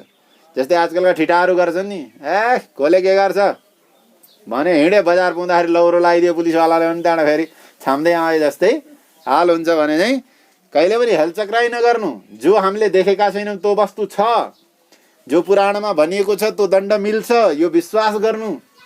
नदेखेका धेरै कुराहरू हामीले प्रत्यक्ष भोगेका छौँ। हावालाई कसले देखिया छ? हावा छ कि छैन? छ नि। यो सारा वायुमण्डलमा अक्सिजन छ, हामीले देखा होइनौँ। सिलिन्डरमा मात्रै अक्सिजन देखिन्छ, हो कि होइन? जब हस्पिटलमा गएर अक्सिजनको सिलिन्डर आउँछ तब त हामीले भन्छौँ यो अक्सिजन हो, तर यत्रो वायुमण्डलमा पुरै अक्सिजन छ, हामीले अक्सिजनलाई देखेका छैनौँ। के अक्सिजन छैन? अत जो वस्तु हामीहरूले देख्न सकेका छैनौँ त्यो छ। हामीले आफ्नो आत्मालाई देखेका छैनौँ कि हाम्रो आत्मा छैन? अब हेर्नु, आज 5वां दिन मानेका छौँ। आजभन्दा 6 दिन 7 दिन पहिला बुवा हुनुहुन्थ्यो कि हुनुहुन्थेन? आज 6 दिनपछि हुनुहुन्न भनेपछि कहाँ जानुभयो त फेरि? किनभने जीवात्मा अनादि हो, अनन्त हो। परमात्मा र जीवात्माको कहिल्यै पनि विनाश हुँदैन। यो कुरा गीतामा भगवानले प्रमाणित गर्नुभयो, गरुड पुराणमा पनि प्रमाणित भइसकेको छ। नैनम छिन्दन्ति शस्त्राणि नैनम दहति पावक। जीवात्मा यस्तो चिरञ्जीवी हो, यति शक्ति सम्पन्न हो, त्यसलाई आगोले डराल्न सक्दैन, पानीले गिला गर्न सक्दैन, हावाले सुकाउन सक्दैन, सूर्यले तपाउन सक्दैन, कुनै अस्त्र शस्त्रले काटिन सकिँदैन, मार्न सकिँदैन। नजायते म्रियते वा कदा, न कहिले जन्मिन्छ न कहिले मर्छ, त्यो हो जीवात्मा। भनेपछि अब जुन जीवात्मालाई, जसलाई हामीले आत्मा भनिन्छ, यो भनिन्छ, त्यसलाई हामीले कहिले देखेका थिएनौँ भने त्यो आत्मा थियो कि थिएन? थियो। 6 दिन पहिला त शरीरभित्र बसेको देखेका थियौँ। शरीरलाई छोड्दा बित्तिकै अब त कहाँ छ? शास्त्रले भने 13 दिनसम्म हामीसँगै हुनुहुन्छ उहाँ। जसलाई 6 दिन पहिला हामीले पिताजी भनेर बोलाउँदै थियौँ, त्यो शरीरलाई छोडेर जाने जीवात्मा, हाम्रो पितृदेव जो हुनुहुन्थ्यो, उहाँ 13 दिनसम्म हामीसँगै हुनुहुन्छ। हामीले देखेका छौँ कहाँ बसेर हाम्रो कुरा सुन्नुभयो? देख्या छैनौँ। परन्तु हामीलाई यो त थाहा छ नि, हाम्रो पिताजीको आत्मा थियो। तब हामीले पिताजी भन्थ्यौँ। आत्माले शरीर छोडेर गएपछि हामीले तल लगेर त्यो शरीरलाई त मिटाएर आयौँ। भनेपछि अब यो त विश्वास भयो, आत्मा त छ, तर आत्मालाई हामीले देख्या छैनौँ। त्यस्तै जस्तै आफ्नै आत्मालाई हामीले देखेका छैनौँ, हामीले छोएर जाने हावालाई हामीले देखेका छैनौँ, हामीले मुखबाट लिइराखेको अक्सिजनलाई हामीले देखेका छैनौँ भने मरेपछि जाने बाटो देख्या छैनौँ भनेर हेलचक्राइ गर्न भएन। बाटो छ, यहाँ भनिराखिएको छ।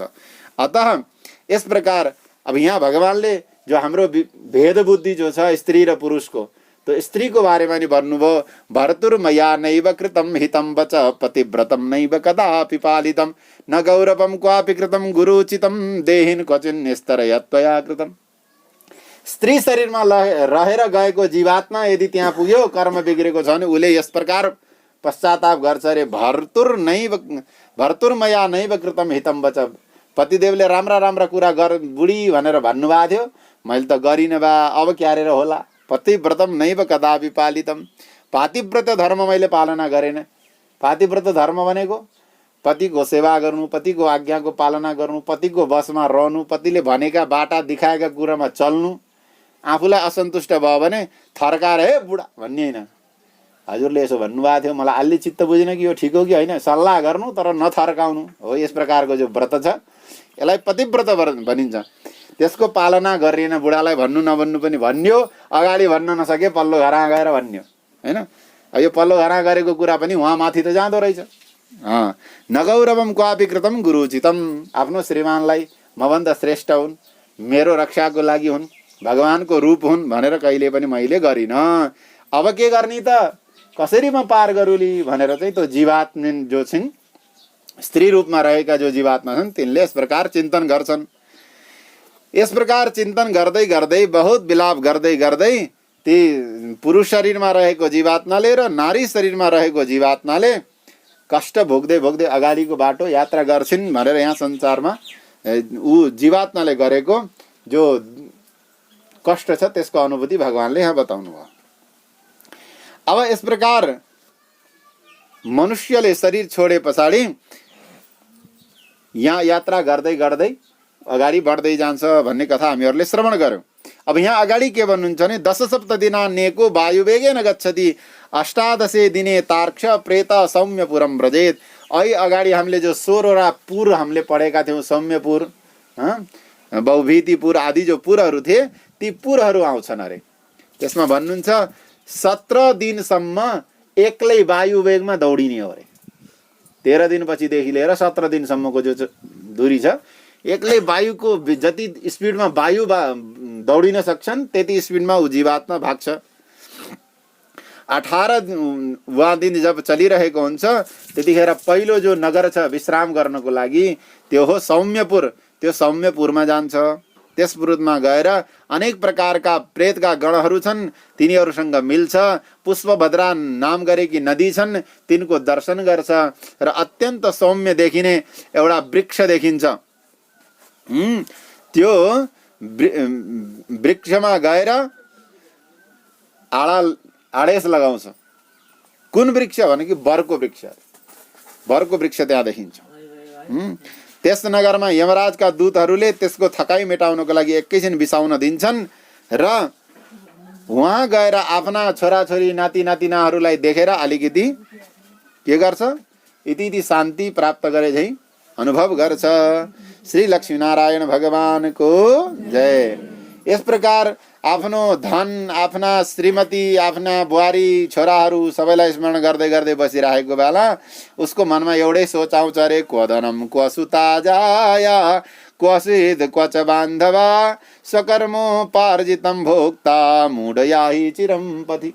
अरे मूढात्मा, खै तेरी श्रीमती कहाँ गई? खै तैँले जिन्दगी भर कमाएको पैसो, कसुरहित क्वच बान्धवा, खै हाम्रो हितैषी, खै हाम्रा बन्धु बान्धव, केही नि त रहन्छ। सकर्मोपार्जितम भोक्ता, यहाँ त आफूले जे गरियो त्यही भोग्नु पर्दो रहेछ। थै तेरीका भन्छ हिँड्छ। जानासी सम्बलम बलम बलमध्वानाम नो सम्बलाय तसे परलोक पान्थ। तँलाई थाहा थिएन जन्मे मरिन्छ भन्ने? थाहा थियो नि। बाल्य अवस्थादेखि तैँले कहीँ पुराण सुनेर यो जानेनस् जन्मेपछि मर्नुपर्छ, मरेपछि अगाडि जानुपर्छ, त्यसको तयारी गरेनस् त? किन गरेनस्? जस्तै यहाँबाट विदेशतिर जानको लागि हिँडेपछि मान्छेले बाटा खाने व्यवस्था गर्छ, बाटा बस्ने व्यवस्था गर्छ, यदि 2-4 दिन रोक्नु पर्यो भने होटलको व्यवस्था गर्छ, सबै व्यवस्था गरेर संसारमा हिँड्ने मान्छे तैँले यो बाटोको लागि किन केही प्रयत्न गरेनस् बाबु? बडा ठुलो गल्ती गरिस्। अब यहाँ त किन्ने बेच्ने पनि व्यवहार हुँदैन। न यत्र भवती क्रय विक्रयो हि, यहाँ दुकानमा गएर पैसा दिएर ल्याऊ भने पाइँदैन। यहाँ त जो गरेर बटुल्या थियो झोला जो छ त्यही खाने हो। अतः तैँले यो गरेनस्, यो ठुलो गल्ती गरिस् भनेर त्यहाँ यमराजका दूतहरूले त्यसलाई चेताउँछन्। यस प्रकार दूतद्वारा ताडित हुँदै गाली खाँदै खाँदै त्यो जो जीवात्मा छ त्यो अगाडि बढ्दै जान्छ, बढ्दै जान्छ। अब पुत्रहरूले दिएको, स्नेह गर्ने बन्धु बान्धवहरूले दिएका ती पिण्डहरू ग्रहण गर्दै अगाडि बढ्छ। यस प्रकार 1 महिना बित्दा बित्दा बित्दा त्यो सौम्यपुरलाई पार गरेर एउटा सौरीपुर नाम गरेको नगर आउँछ। त्यहाँ पुग्छ। त्यहाँका नाम जङ्गन नाम गरेका राजा छन् जो देख्नमा भयङ्कर छन्। बडेमानको अनुहार, बडेमानका नाक र आँखा भएका ठुला ठुला, देख्दाखेरि त्यो जीवात्मा त्यहाँ चाहिँ कम्पित हुन्छ, भयभीत हुन्छ। अनि 45 दिनमा जो दिन्छ अन्न आदि त्यसलाई लिएर अलिकति शान्ति प्राप्त गरे चाहिँ अनुभव गर्दा त्यहाँबाट चाहिँ ती यमराजका दूतहरूले त्यसलाई पनि लिएर अगाडि बढ्छन्, नगेन्द्र भवनमा पुग्छन्। वहाँ अत्यन्त दुःख दिने जीवहरूलाई देखेर त्यो निघृणे कृष्यमाणस्तु रुदते च पुनः पुनः, बार बार रुन थाल्छ।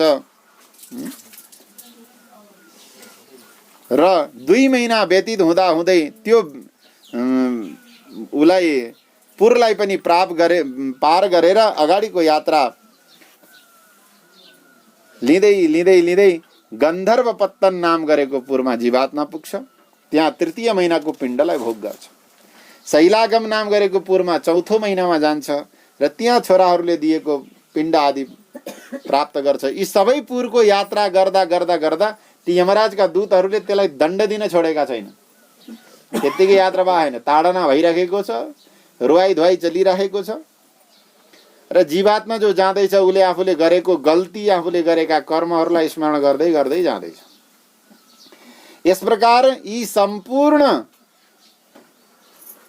16 पुर जोहरू छन्, यी पुरहरूमा पुग्ने बेलामा र ती पुरहरूमा एकैछिन विश्राम गर्ने बेलामा क्षणिक सुख जीवलाई प्राप्त हुन्छ। त्यसको अलावा त्यसलाई यो बाटोमा दुःख नै मिल्छ। यसै प्रकारले पञ्चमासिकम पिण्डम भुक्ता क्रूरपुरम व्रजेत, अगाडि चौथो महिनाको पिण्ड खाएपछि कौञ्चपुर आउँछ, क्रौञ्चपुरबाट पञ्चमासिक पिण्ड ग्रहण हुन्छ, क्रूरपुरमा जान्छ। त्यहाँ गएर चाहिँ 59 मासिक जो 6 महिनाभन्दा पहिला दिइने जो 59 मासिक जो पिण्ड छ त्यसलाई ग्रहण गर्छ। यस प्रकार मुहुर्तसम्म केही सुख प्राप्त गर्दै जीवात्मा अगाडिको यात्रा गर्छ। यमराजका दूतहरूले त्यसलाई प्रताडना गरिरहेका हुन्छन्। अगाडि गएर चित्र भवन नाम गरेको पुर आयो। त्यहाँ विचित्र नाम गरेका यमराजका द्वितीय स्वरूप उहाँ बसेका छन्। तिनलाई देखेर भयभीत हुन्छ।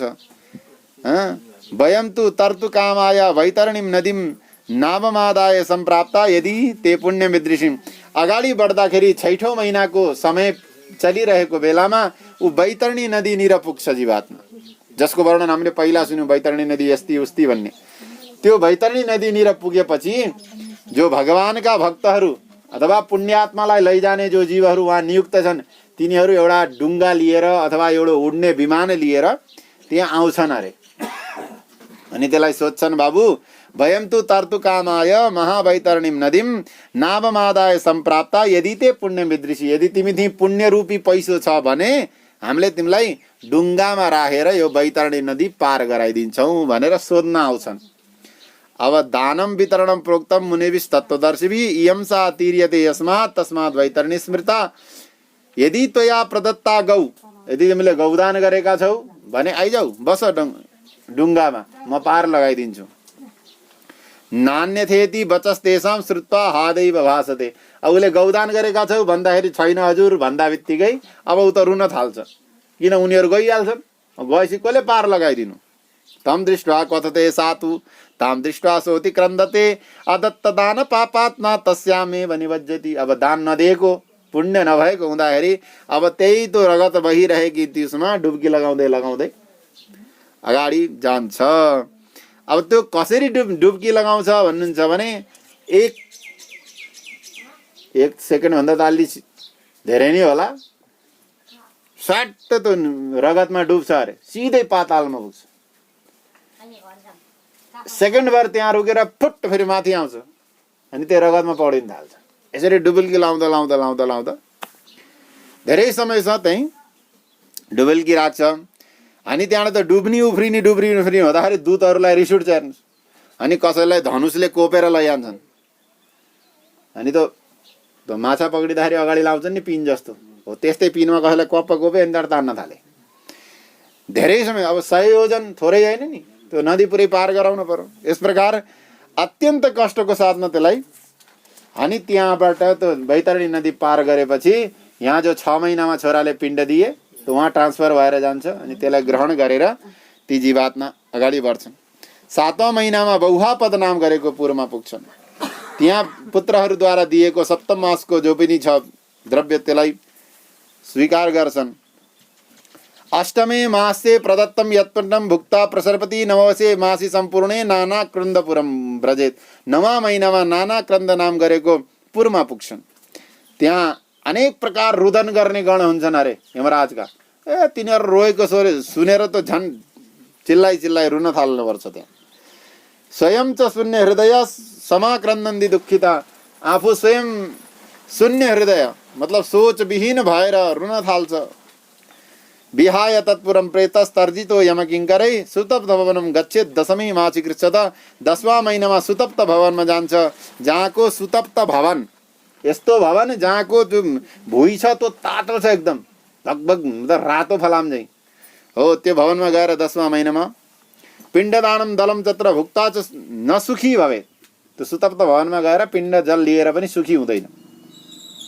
यसै प्रकारले 11 महिनामा रौद्रपुर र 19 वर्ष जो हुन्छ, वर्ष दिन पुग्नुभन्दा पहिल्यै दिने जो मासिका हुन्छ त्यसमा पयोवर्षण, अनि 1 वर्ष पुग्दाको साथमा सिद्धार्थ नगर, यिनी नगरहरूमा हुँदै हुँदै वार्षिकको समयमा त्यो संवत्सरान्ते बहु भीतिपुर, किन आत्तिनु भयो, के भयो, बेर भयो क्या, बहु भीतिपुरे गत्वा हस्तमात्रम समुत्सृजेत। अब बहुभीतिपुरमा गएर जो दशगात्र विधिद्वारा 1 हात लामो जो शरीर मिलेको थियो हो त्यसलाई त्यहाँ छोडिदिन्छ जीवात्मा। छोडेर के गर्छ, अंगुष्ठ मात्र वायुश्च कर्म भोगाय खेचर यातना देहमासाद्य सहयामै प्रयाति छ। यमराजका दूतद्वारा त्यो अंगुष्ठ मात्र शरीर लिएर यमराजको ढोकामा छोडिदिन्छ, दूतहरू हराउँछन् त्यहाँ।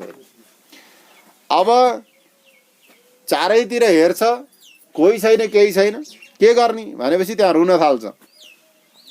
रुन थालेपछि के गर्ने भने अब यताउता हेरेर कोही मेरो साथी मिल्ला, कोही पहिल्यै आएका दाजुभाइ मिल्लान्, कोही मिल्लान् भनेर खोज्न थाल्दा वहाँ कोही देखिँदैन। नदेखिपछि के गर्ने, रुनी। यस प्रकार द्वितीय अध्यायमा भगवानले बताउनु भयो कि जीवात्माले यमराजको मार्गमा यस प्रकारको कष्ट प्राप्त गर्छ। अब तृतीय अध्यायमा गरुडजीले फेरि प्रश्न गर्नुभयो, यम मार्गम अतिक्रम्य गत्वा पापी यमालय कीदृशी यातना भुङ्क्ते तन्मय कथय केशव। यसमा पनि श्री भगवानजीले जीवात्माद्वारा गरिएका जो पनि कर्म छन् त्यसको प्रामाणिकताको बारेमा यहाँ वर्णन गर्नुहुन्छ। अब ती जो जीवात्मा अंगुष्ठ मात्र यमराजको पुरीमा पुगेका छन् तिनलाई रुँदै गरेको देखेर त्यहाँ विचरण गर्ने केही दिव्य जीवात्माहरूले द्वारपाललाई गएर निर्देशन दिन्छन् या सूचना दिन्छन् कि यमराजको पुरीको मेन ढोकामा कुनै व्यक्ति आएको छ, चिल्लाइरहेको छ, कुनै के होला गएर हेर्नुहोस् भनेर। वहाँ गएर हेर्दाखेरि त उसको कर्मको उनीहरूले दर्शन गर्छन्। अनि दर्शन गरेर गएर चित्रगुप्तलाई एउटो चाहिँ जीवात्मा आएको छ, यसरी यसरी रोइरहेको छ भनेर भनिदिँदा रहेछन्। अनि चित्रगुप्तले बोलाएर अनि त्यसलाई हेर्छन्। त्यसलाई हेरेर चित्रगुप्तलाई सबै कुरा ज्ञान हुन्छ। ज्ञान भए पछाडि उनले अब सिधै भन्दैनन् अरे। चित्रगुप्तले किन, चित्रगुप्त भनेको को, जसले हाम्रो खाता चाहिँ हाम्रो कर्महरूको चाहिँ लिस्ट बनाइराखेका हुन्छ, तिनको नाम चित्रगुप्त हो, लेखक। तिनले यसरी जीवात्मालाई हेर्छन्। हेरेपछि सब जन्मदेखि मर्ने बेलासम्म गरेका सबै खर्र कम्प्युटरमा आए चाहिँ तिनको दिमागमा सबै आउँछ, मैले यसको बारेमा के लेखेको छु, सब पान्नाहरू खगोलेर सब त्यहाँ प्रदर्शित हुन्छ। तर सिधै ए जीवात्मा तैँले यस्तो पाप गरिस् भनेर तिनले भन्दैनन्। तिनले के गर्छन् भनेपछि त्यसलाई सोध्छन्, तेरो जीवन कस्तो रह्यो, के रह्यो, यो रह्यो, उसले जे पनि व्याख्या गर्न सक्छ।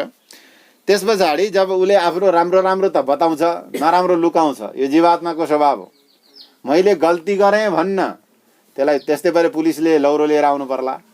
राम्रो गर्यो भने डाँडा गएर त्यसै फुक्छ, है मैले त यस्तो गरेँ नि हजुर, हो त्यस्तै। उहाँ नि ती राम्रा राम्रा त भन्छ, नराम्रा चाहिँ भन्दैन। चित्रगुप्तलाई सबै थाहा छ यसले के गर्यो के गरेन। अब उहाँ चित्रगुप्तका चाहिँ केही सेवकहरू छन् जसलाई श्रवण भनिन्छ। श्रवण भनेको सुन्ने। यी श्रवणहरू ब्रह्माका पुत्र हुन् र ब्रह्माकी बुहारी उनीहरूको नाम छ श्रवणी। यी श्रवण र श्रवणी दुवैजनाले, श्रवणहरूले पुरुषले गरेका कर्म, बोलेका वचन, सोचेका कुरा सबै सुन्छन् अरे। मन बोलेको कुरा पनि उनीहरूले सुन्छन्, यति श्रवण शक्ति भएका। र ती श्रवणी जो छन्, ती बुहारीहरू ब्रह्माजीकी श्रवणकी पत्नीहरू, तिनीहरूले स्त्रीहरूद्वारा गरिएका कर्म र तिनीहरूबाट बोलिएका वचन, तिनीहरूको सबै कुराको चाहिँ लेखाजोखा तिनीहरूથી सबै पुग्छ। मतलब हामीले नभनौँ, हामी लुकेर गरौँ, देखिने गरौँ, जङ्गलको भित्रैभित्र कता गएर लुकेर गरौँ, तिनीहरूको दृष्टिबाट बच्दैन। हामी चाहिँ कोठाभित्र कोठाभित्र 100वटा कोठाभित्र गएर सन्च बोल्यो भने तिनीहरूले सुन्छन्। त्यति शक्ति सम्पन्न हुँदा रहेछन् ती दुईटा। दूर श्रवण विज्ञान दूरदर्शन चक्षुषा, टाढादेखि टाढाको सुन्न सक्ने, टाढादेखि टाढाको हेर्न सक्ने हो, तिनीहरूलाई बोलाइन्छ। हे श्रवण हो, आओ, श्रवणी आओ, चित्रगुप्तले बोलाउनुहुन्छ। र त्यहाँ गएर श्रवणहरूसँग सोध्नुहुन्छ, हेर मैले त बही खाता सबै लेख्या छु, तर यसले यसरी भन्छ, ल अब यसले के गर्यो तिमीहरूले भन्न पर्यो भनेर उनीहरूले सुनेको देखेको सबै धड धड धड धड धड धड चाहिँ अगाडि वर्णन गरिदिन्छन्। आफूले गरेको काम अगाडि आएपछि गरे होइन भन्न पाइएन।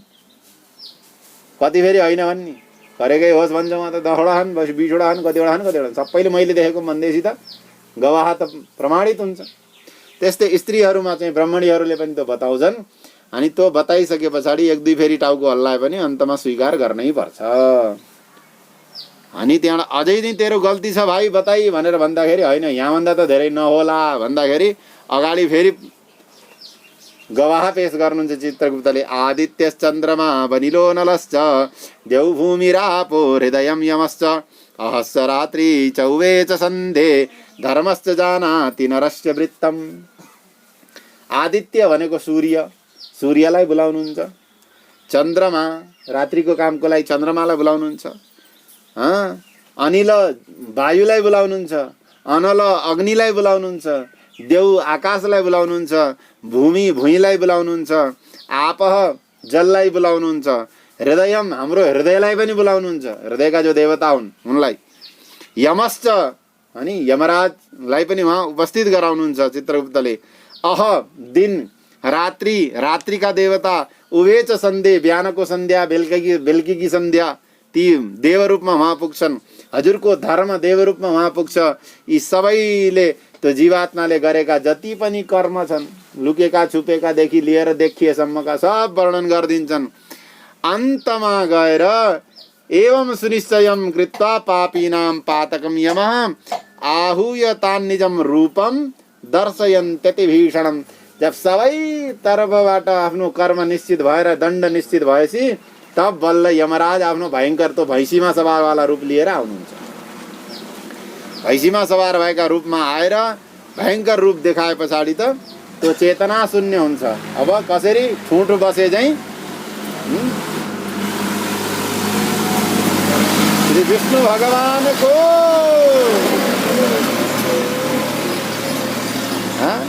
जस्तै एउटा चाहिँ मुढालाई खडा गरिदिएपछि कस्तो हुन्छ, मुढो खडा, अब त्यो न हल्लिन्छ न चल्छ न के गर्छ। अब त्यो जीवात्मा मैले यति गल्ती गरे रहेछु भन्ने थाहा पाएपछि ठुडो जाइ हुन्छ कि यस्तै।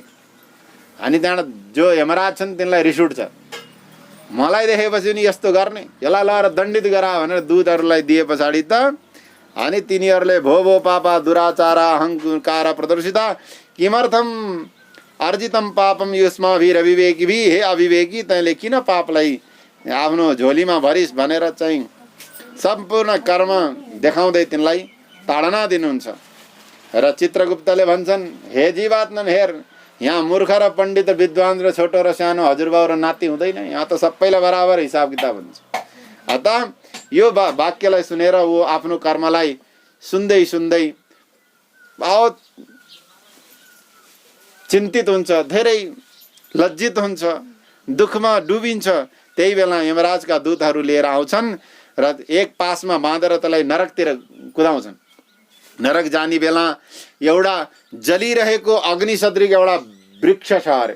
त्यो वृक्ष कस्तो भन्नुहुन्छ भने 5 योजन विस्तीर्ण योग योजन विस्तृत, 1 योजन अल्गो 5 योजन चाकलो, त्यति ठुलो वृक्ष हो। त्यही वृक्षमा तल टाउको माथि गोडा गरेर लटकाइदिन्छन्। अनि कसैलाई तातो फलामले, कसैलाई चाहिँ त्यो उखलमा कुट्ने हुन्न मुरो, त्यही मुराले, यस प्रकार अलग अलग वस्तुहरूले पिटाइ गर्छन्। हो त्यो पिटाइ खाने बेला हात जोडेर क्षमा माग्छ, हे यमराजका दूतहरू हामीहरूबाट गल्ती भइहाल्यो, क्षमा गरिदेऊ न, क्षमा गरिदेऊ न भन्दाखेरि क्षमा, तँलाई क्षमा गर्ने यहाँ कोही छैन, यहाँ त पिट्ने मान्छे मात्रै छन्, कोही छैन यहाँ क्षमा गर्ने। कसरी क्षमा गर्ने तैँले? यस्ता यस्ता काम गरिस् तैँले। भो भो पापी दुराचारा किमर्थम दुष्टचेष्टितम सुलभानि च दत्तानि जलान्यन्नान्यपि क्वचित। तैँले सुलभले सरलतापूर्वक हुने काम छोडेर यस्ता यस्ता पाप गरिस्, अत तँलाई अब कसैले बचाउला जस्तो छैन। आधा गाँस जति अन्न पनि तैँले दान गरेनस्, कहिले कुकुरलाई अन्न हालिनस्, कहिले कौवालाई खुवाएनस्, अतिथि आए नमस्कार पनि गरेनस्। आफ्नालाई मात्रै दाजु के छ भन्ने, अर्को आएर चाहिँ मरि जाओस् भन्ने, त्यस्तो कर्म गरिस्। नकृतम पितृतर्पणम, पिण्ड उल्टै छ, अब कसले खान्छ छोडा, मैले श्राद्ध गर्ने छोडिदिस्। अब के गर्छस् त, खा यहीँ बसेर। हो, गरुड पुराणमा सुनेको थिइस् नि, चित्रगुप्त भन्ने नामको एउटा व्यक्ति हुन्छन् अरे, तिनले सबै लेख्छन्।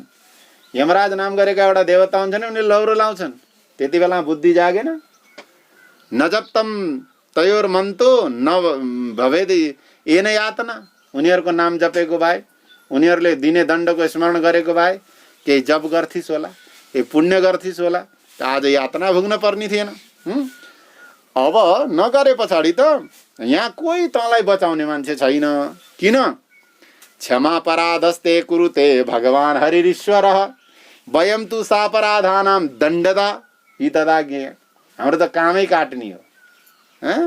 क्षमा गर्ने त भगवानले हो, तिनको नाम जपेनस् बा, नबजेपछि तँलाई कसैले बचाउँदैन। यस प्रकार ताडना दिँदै दिँदै त्यसलाई कहिले जलिरहेको आगोमा चाहिँ मकै सेके चाहिँ सेक्छन् अरे, कहिले तातिरहेको चाहिँ घिउको कडाईमा चाहिँ पकौडी चाहिँ पकाउँछन् अरे, कहिले ठुला ठुला चाहिँ भयङ्कर दाड भएका जीवात्माहरूले टोक्छन् अरे त्यसलाई। अनि बिचबिचमा आएर चाहिँ कसैले चाहिँ यसले मेरो पैसा लगेको छ, यसले मेरो पैसा दिएन, मेरो पैसा दे भन्दै माग्न पनि आउँछन् अरे। अब पैसा दे भन्दाखेरि उसले मैले तेरो पैसा लगेन भन्छ अरे, फेरि लग्या मान्छेले पनि। अनि उनीहरूले प्रमाणित गर्छन्, यसले यसरी यसरी यसरी यसरी मेरो पैसा लाग्यो, अनि यसले मलाई दिएन, म त आइहालेँ, मेरो पैसा अझै दिएको छैन यसले, यहाँ ल्याऊ भन्दाखेरि ती जो दण्ड दिनको लागि आएका यमराजका दूत छन्, तिनले चिम्टो जस्तै एउटा औजारले त्यसको शरीरबाट मासुको निकालेर टुक्रोलाई दिन्छ, ला तेरो धनी यही होला। त्यो यातना पनि त्यसले त्यहाँ सहन गर्छ। एवं सन्ताड्य तान् दूताः संकृष्य यमशासनात् तामिश्रादिषु घोरेषु क्षिप्पन्ते नरकेषु च अतः 84 लक्षाणी नरका सन्ति खेचर। भगवानले भनिदिनु भयो गरुडजीलाई, हेर साना ठुला गरेर 84 लाख नरक छन् अरे। अब यो वाक्यलाई जसले बुझ्यो ऊ पण्डित भयो गरे, जसले बुझेन उसले 84 लाख छन् अरे, कता छन् भन्ने भयो। 84 लाख भनेका के रहेछन् भनेपछि यो मनुष्य जन्म पनि एउटा नरकै है। हेर्नुहोस्, हामीहरू सुन्छौँ नि 83 लाख चाहिँ 84 लाख योनिको अन्तिम जो जन्म हो त मनुष्य जन्म हो। 84 लाख योनि हो, ती 84 लाख योनिमा अन्तिम 84,79,979 जन्मलाई छोडेर जो अन्तिम हो मनुष्य जन्म, यहाँभन्दा राम्रो जन्म छैन 84 लाख योनिमा। तब 84 लक्षाणी नरका सन्ति खेचर। हे गरुड, मैले 84 लाख नरक बनाएको छु। 3 नरकहरूमा चाहिँ भयङ्कर कष्ट दिने 21 वटा नरक छन्, जसलाई तामिश्र, अन्ध तामिश्र, जहाँ कडाईमा पकाउने चाहिँ आगोमा पोल्ने, तातो फलाम चाहिँ लगाउने, विविध प्रकारका जो प्रताडना दिने छन् ती चाहिँ मुख्य 21 छन्। अरूमा त जीवन पर्यन्त भोगिने कष्टहरू अरू के हुन्। यो हस्पिटल पनि एउटा नरकै हो कि होइन? त्यहाँ जानुभन्दा समस्या कहीँ छ? हो। यस प्रकार भगवानले के भन्नुभयो भने विविध प्रकारका जो यातना घरहरू मैले बनाएको छु। अतः नरो भुङ्ते नरो वा नारी वा मिथा सङ्गेन निर्मिता। अतः नर हो नारी हो कुनै पनि होस्, आफूले गरेको कर्म अवश्यमेव भोग्नुपर्छ। केवलेन ह्यधर्मेण कुर्णं भरणोत्सुक याति जीवोन्दतामिश्रम चर्म तमसः पदम। जसले केवल अधर्मद्वारा कुरुम्बको भरण गर्छ त्यो तामिश्र आदि नरकमा जान्छ भनेर भगवानले 3 अध्यायमा यहाँ वर्णन गर्नुभयो। श्री विष्णु भगवानको। अब 4th अध्यायमा चाहिँ गरुडजीले भगवानसँग फेरि प्रश्न गर्नुभयो, कुन पाप गर्नाले बैतरणी नदीमा डुब्न पर्छ? श्री विष्णु भगवानको जय। घर गएर के भए? केही पनि नभए। सुन्नु न एकैछिन, अब यहाँ माइक छैन, हजुरहरू बोल्नु भने म कहाँ जाने नि फेरि, हैन? 4th अध्यायमा चाहिँ गरुडजीले प्रश्न गर्नुभयो कि कुन जीव बैतरणी नदीमा जान्छ र कुन जीवलाई बैतरणीमा जानु पर्दैन भनेर प्रश्न गर्दाखेरि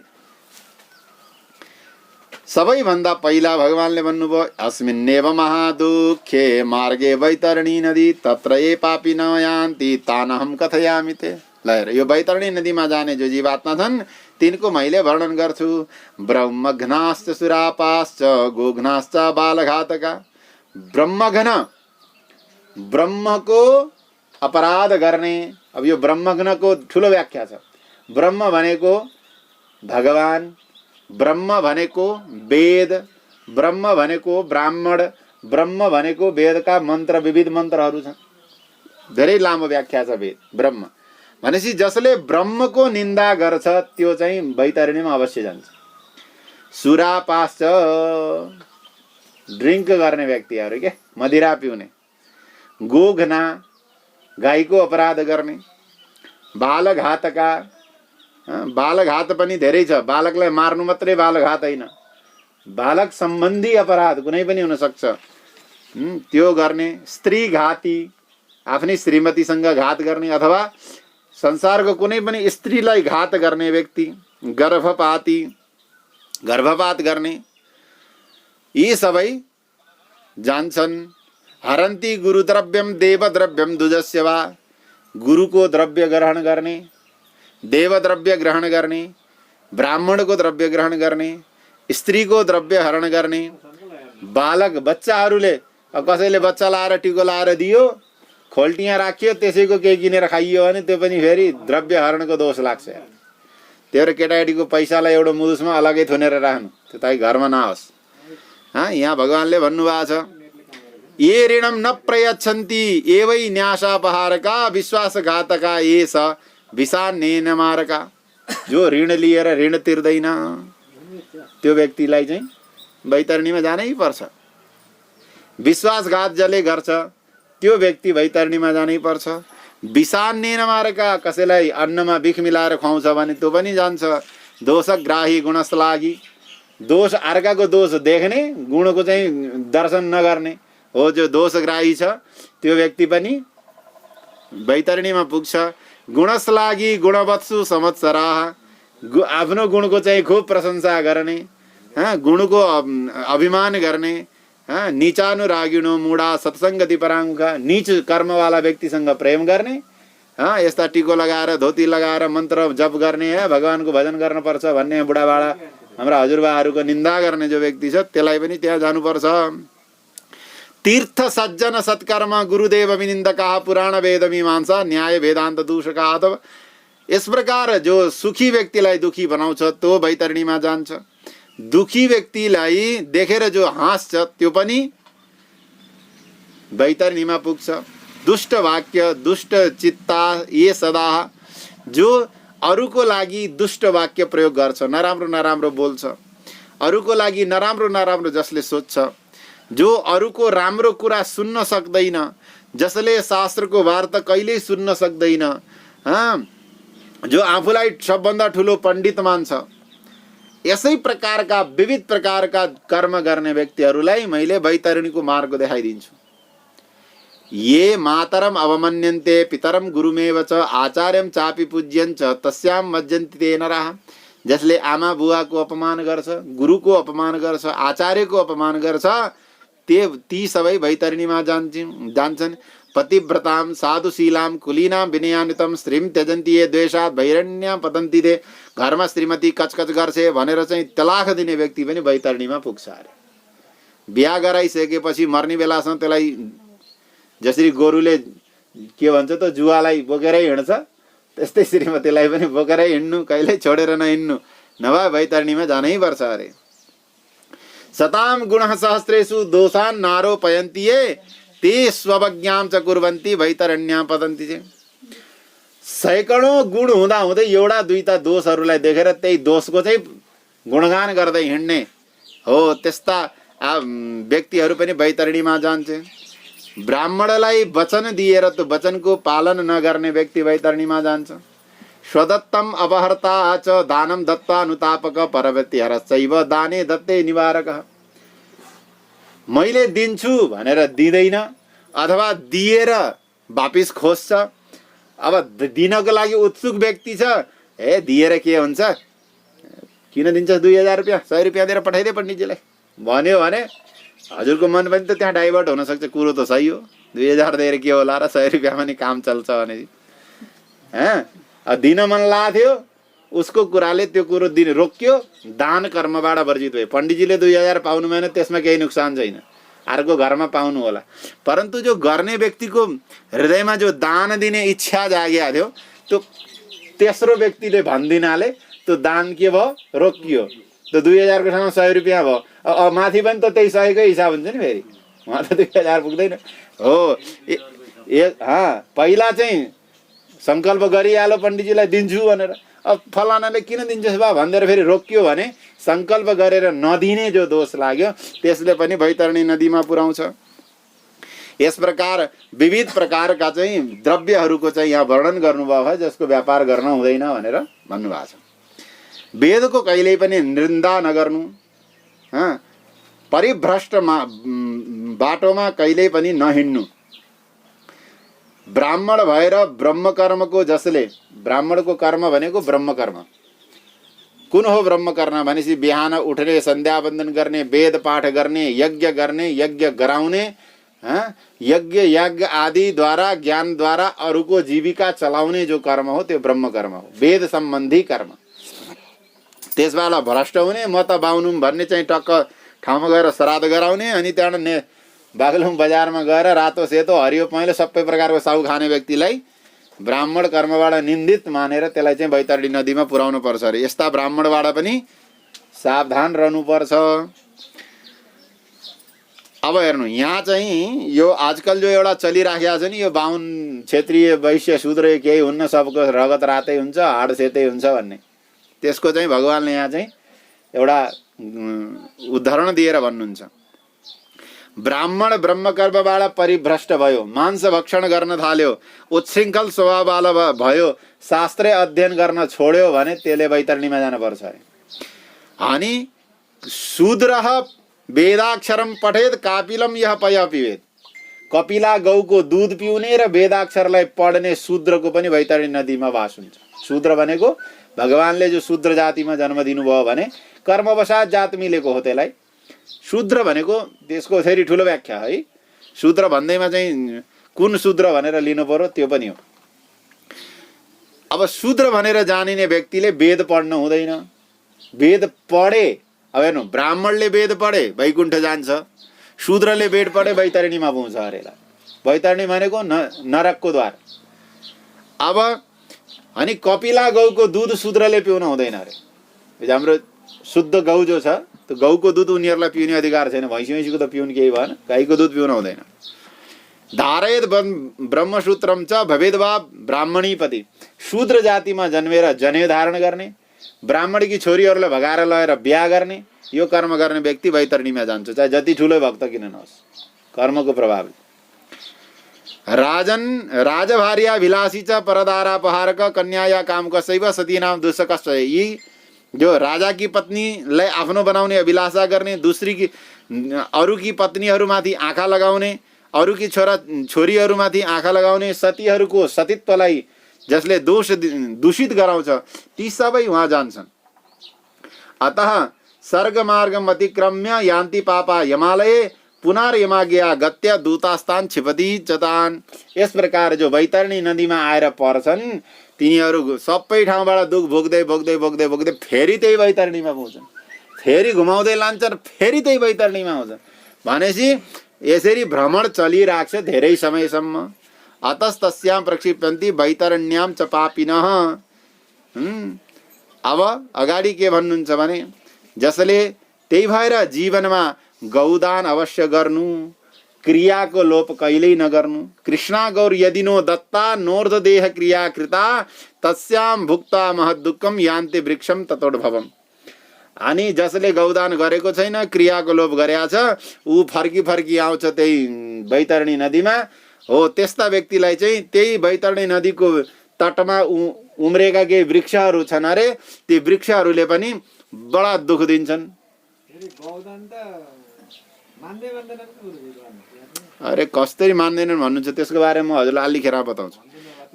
कूट साक्ष्य प्रदातारा कूट धर्म परायणः छलेनार्जन संसक्तास चौर्य वृत्त्याश्च ये जीवन।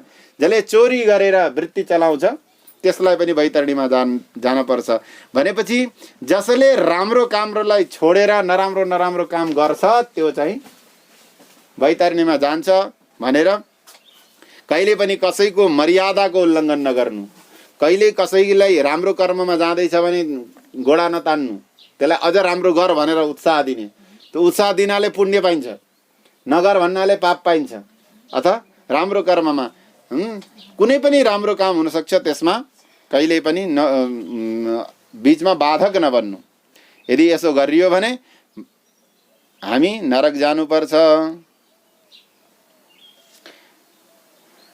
जो उच्च जातिमा भनौं ब्राह्मण क्षत्रिय वैश्य आदि जातिमा जन्म लिएर भगवान शिवको, भगवती दुर्गाको, भगवान हरिको, भगवान सूर्यको, गणपतिको र आफ्ना गुरुको पूजा गर्दैन हो त्यो मान्छे चाहिँ नरक जान्छ।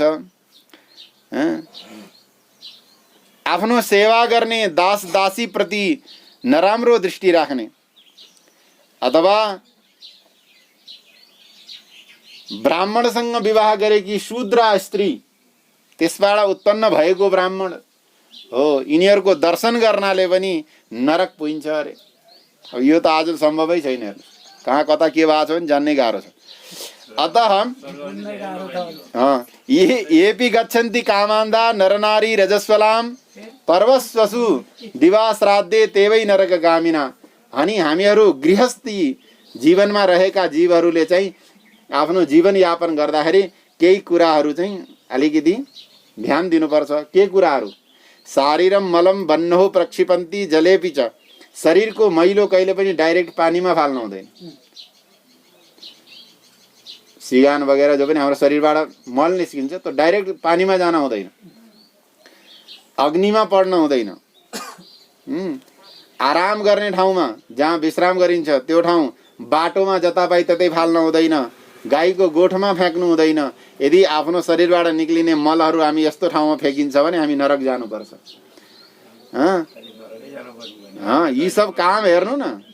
शस्त्राणाम एच कर्तार शराणाम धनुषाम च विक्रेता से तेवै नरकगामिना। अस्त्र शस्त्र बनाउन हुँदैन अरूलाई मार्नको लागि। यसको क्रय विक्रय, यसको दुकान चलाउने व्यक्ति पनि नरकगामी हुन्छ। अब अस्त्र शस्त्र कस्तो प्रयोग भयो? यी चाहिँ चोर डाकु लुटेरा फुटेलालाई दिने, अब नरक जाने भयो करे। अब यही अस्त्र शस्त्र फेरि सैनिक थी पुर्याउनलाई बनाइँदैछ भने त फेरि धर्म भयो, देश रक्षाको लागि बन्दैछ। कर्मको दृष्टि हेर्न पर्यो कि यहाँ केवल यहाँ भनिएको छ कस्तो कामको लागि भनेर त्यसको चाहिँ दृष्टि पनि छ। यही धनुष बाण चाहिँ गोली फलाम जो पनि बन्छन् यही देश रक्षाको लागि बनाइएको छ। सरकारको आदेशद्वारा सैनिकहरूले प्रयोग गर्नको लागि बनाइएको छ, आफ्नो देश रक्षाको लागि बनाइएको छ, घर परिवारको रक्षाको लागि बनाइएको छ भने त्यो पुण्य भयो। तर अब यी अर्काको धन लुट्नलाई गोली चलाइदिने, उसलाई मारिदिने, फलाना चोर ढिगानी गर्ने यिनीहरूको लागि भनिएको छ। जसले पनि शस्त्र अस्त्र बनाएर अरूको चाहिँ नुकसान गर्छ त्यो नरक जान्छ। अब चर्म विक्रयणो वैश्या केश विक्रयका स्त्रियः विष विक्रयण सर्वे तेवै नरकगामिना। ब्राह्मण क्षत्रिय वैश्य यी तीन जातिले कहिले पनि छाला बेच्ने काम गर्नु हुँदैन। बुझ्नुभयो? केश विक्रयका स्त्रियः, स्त्रीहरूले कहिले पनि आफ्नो शील बेच्न हुँदैन। केश भनेको कपाल होइन। केश विक्रयका भने नि स्त्री, केश भनेको कपाल होइन, हजुरको शील। अब आजको जमाना के आयो? कपाल देखाउँदै हिँड्ने। हामीलाई त चाहिँ घुम्टो ओढाउँछन्, यी बुढाहरूले हेप्या छन् भन्न थाल्नु भयो आज। परन्तु आमाहरूलाई यही थाहा छैन यो घुम्टो ओढ्नुको मतलब के हो। यो घुम्टो भनेको हजुरको शील हो, हजुरको अस्तित्व हो। हजुरको कालो कपाल यदि परपुरुषले देखेको छ भने हजुरको शील हरण भइराखेको छ। बुझ्नुभयो? शील भनेको हजुरको कपाल, कपाल केश भन्छ यसलाई। यो जो केश हो नि यही स्त्रीको स्वभाव हो। त्यही भएर पुरुषको मुण्डन हुन्छ, स्त्रीको कहिले मुण्डन हुँदैन। आजल त कहिले कहीँ यता गराउन थालेछन् तर स्त्रीको मुण्डनको विधान छैन। त्यही तिरुपतिमा गराउन थाले, भगवानलाई चढाउने भनेर गराउन थाले, तर स्त्रीको मुण्डनको विधान छैन हैन। अब यही अब अहिले हेर्नु न, अब यो 13 दिन गएपछि अब दाजुभाइमा पर्ने यताउता सबैले मुण्डन गर्ने, ये गर्ने, उ गर्ने विधान छ नि, तर स्त्रीलाई छैन नि। आमाहरूलाई भाउजूहरूलाई मुण्डन गर्न पर्दैन। यो केस भनेको हजुरको सिल हो, हजुरको अस्तित्व हो। आफ्नो अस्तित्वलाई कहिले पनि बेच्न हुँदैन, विषको व्यापार गर्न हुँदैन। कसैलाई विष चाहियो भनेर आफूति छ भनेर दिनु छुट्टै भयो, तर विष किन्ने बेच्ने काम गर्ने व्यक्ति पनि नरक जान्छ। अथवा जो अशक्त छ, जो सत्कर्ममा लागेको छ, जो बिना अपराधी छ, त्यसलाई चाहिँ कष्ट दिने व्यक्तिहरू पनि नरक जान्छन्। अतः विवाहम देवयात्रायाम तीर्थासानम विलुम्पति सबसे नरके घोरे तस्या नावर्तनम पुनः। विवाहमा देवयात्रामा सुन्नु होला है, तीर्थमा जाने यात्रीहरूलाई जसले बाधा गर्छ, उनीहरूलाई कष्ट दिने काम गर्छ, त्यो जन भयंकर नरकमा निरन्तर वास गर्छ अरे। अब कति समय गर्छ त्यसको कुनै सीमा छैन। जसले घर गाउँमा आगो लगाइदिने, वन जङ्गलमा आगो लगाइदिने बिना कारण हो, त्यो व्यक्ति पनि के गर्छ? वैतरणीमा पुग्छ। पानीयम पित्तुमिच्छन्ते तृषार्थो यदि याचते पानार्थम तैलमुष्णत्यम तदा दूतै प्रपीयते। अब त्यो वैतरणीमा गएको जीवात्मा जो छ, दुखी भएको जीवात्मा, त्यसले गएर यदि वहाँ पानी चाहियो भनेर माग्यो भने ती दूतहरूले उम्लेको तातो तेल दिन्छन्। हो, त्यो तातो तेललाई पिएर अनि त्यसको आन्द्रभुँडी जो भित्रको छ, जो पनि छ सानो शरीरमा, हो त्यो जलेर खस्छ अरे सबै, तर त नष्ट हुँदैन। फेरि ती गएर आफै जोडिन्छन्, फेरि उठ्छ, फेरि त्यस्तै प्रकारले सन्तडित हुँदै त्यस्तै प्रकारले नाना प्रकारका कष्टहरू भोग्दै भोग्दै जीवात्माले यात्रा गरेको छ। त्यस प्रकारका कष्ट हुन्छन्। यो वृत्तान्त हेर्नु, कसैले भन्ने गर्नुहुन्छ यो गरुड पुराण सुनेपछि यस्तो यस्तो कुरा आउँछ, गुरुहरूले यसो यसो भन्नुहुन्छ, डर मात्रै लाग्छ। यो डराउनको लागि होइन हो, यो भनेका काम नगरौँ भन्न मात्रै खोज्या। डरेर त के गर्ने, उपाय त छैन नि अरू, डराएर त केही पनि हुनेवाला छैन। हो, यी कर्महरू सकभर हामीहरूले नगरौँ। यी कर्म भइहाल्यो भने पनि त्यसको चाहिँ अब कसरी निवारण हुन्छ त्यसको उपाय गरौँ। आफूलाई निरपराध बनाएर नै भगवानको धामतिर जाने प्रयत्न गरौँ। गरुड पुराण भन्न खोजेको यति हो। किन गरुडजीलाई सुनाउनु भएको छ, मतलब गरुड पापी त होइनन् नि, गरुड त अत्यन्त पुण्यात्मा, भगवानका अनन्य भक्त। गरुडजीलाई यो बताउनुको मतलब यो हो कि हामी जो भगवानको जीव छौँ, हामीले यदि भगवानलाई आश्रय मानेनौँ, भगवानलाई आफ्नो सर्वस्व मानेनौँ र आफ्नो मनमर्जीले हिँड्यौँ भने मनमुखीले दुःख पाउँछ, गुरुमुखीले बाटो पाउँछ। बुझ्नुभयो कुरो? मनमुखीले दुःख पाउँछ, गुरुमुखीले बाटो पाउँछ। एउटा व्यक्ति बिचारा कहिले बागलुङ नआएको मान्छे मनमुखी हिँड्यो भने सर्वसिद्धि धाम पुग्ला त? पुग्दैन। अब उहीँबाट एउटा गुरु, ड्राइभर साहब, तिनी गुरु हुन् अब भन्ने चलन छ, तिनलाई लिएर बागलुङसम्म आयो, त्यहाँ अर्का साना गुरु पाइएलान्, तिनलाई लिएर धारपानीसम्म आयो, फेरि यहाँ विविध गुरु पाइनु होला। उहाँलाई सोधेर त यो सर्वसिद्धि धाम कहाँ रहेछ भनेर सोधेर गयो भने बाबु यहाँबाट यसो हो ल, तिम्मे माथि छ भनिदिनुहुन्छ, स्वाट्ट पुग्यो। अब कुनै गुरुलाई सोधेन, अब त मुगलिङ आउँछ कि आउँदैन त्यही थाहा छैन। काठमाडौँतिर अन्त्य चिनतिर हिँडिदियो भने सर्वसिद्धि धाम कहिले आउने भएन। अथवा मनमुखी व्यक्ति दुःख पाउँछ, गुरुमुखी व्यक्तिले सुख पाउँछ। त्यही भएर जीवनमा गुरु बनाउनु, गुरुबाट मन्त्र लिनु, मन्त्र जाप गर्नु र गुरुले भनेका बाटामा हिँड्नु, मन्त्रलाई नै भगवान सम्झेर निरन्तर जप गर्नु। हे भगवान, अब मैले हजुरको स्वरूप विग्रह देख्न सकिनँ, म त एकदम तुच्छ सानो जीव, केही ज्ञान नभएको, केही नजानेको, गुरु भगवानको ठुलो कृपा, हजुरको मन्त्र भन्नुभएको छ, यही मन्त्रलाई मैले भगवान माने, यही मन्त्रले मेरो कल्याण गरोस् भनेर निरन्तर भगवानको जप गर्ने, भगवानको शरणमा यो टाउको खोपडी लगाएर चढाइदिने, काम गर्दै जाने, हरि शरणम हरि शरणम हरि शरणम भज्दै जाने हो भने यी सब भनेका कुराहरूबाट हामी बच्न सकिन्छ। नभए सुनम चाहे नसुनम, राम्रो लागोस् चाहे नराम्रो लागोस्, आइपरिहाल्यो भने त भुगत्नै पर्छ। जस्तै अहिले कोरोना, जसलाई भयो ऊ रोइराखेको छ, जसलाई भएन मास्क लाएर बचिया छु म त केही हुन्न भनेर डुली पनि रहेछ। 4 दिनपछि समय दियो भने फेरि तब बल्ल थाहा पाउँछ के हुँदो रहेछ, होइन के हो होइन भन्ने कुरा तब थाहा हुन्छ। त्यस्तै यो परिआसी थाहा हुने कुरो हेर्नुहोस्। त्यही भएर सुनम, प्रेमसँग सुन्नु, चित्त लगाएर सुन्नु, डराउन बिल्कुल नडराउनु। यसको उपाय के छ त्यो बुझ्नु र ती उपायलाई आफ्नो जीवनमा यापन गर्नु। आज समयको यस्तो मार छ हेर्नुहोस्। ओह्रालो सबैलाई मिठो लाउँछ नि, उकालो चढ्न गाह्रो छ। अब मोटरसाइकल हिँड्ने जमाना आए, मैले देखेको कुरा यी घोडाले चितवनसँग यात्रा गरेका हुन्। यिनै साना खुट्टाले हिँडेरै 2 फेरी। उमेर कत्रो भन्नुहुन्छ भने एक फेरी 7 वर्ष, एक फेरी 8.5 वर्ष।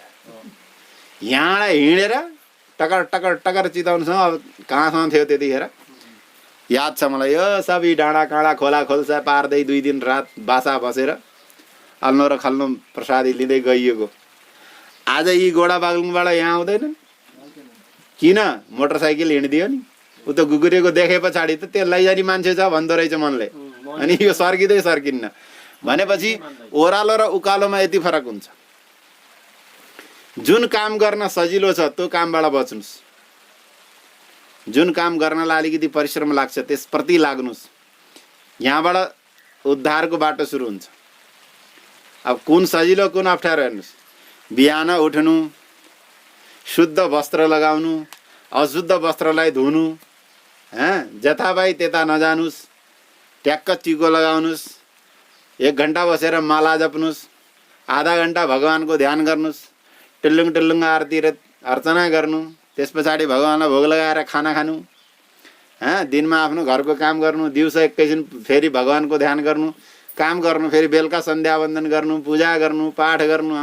यो भन्दा यत्रो कोले गर्छ राडो भन्न थाल्यो भने त्यहाँबाट लाइयो तल के अरे ढोडेनीतिर, ढोडेनीतिर गइयो।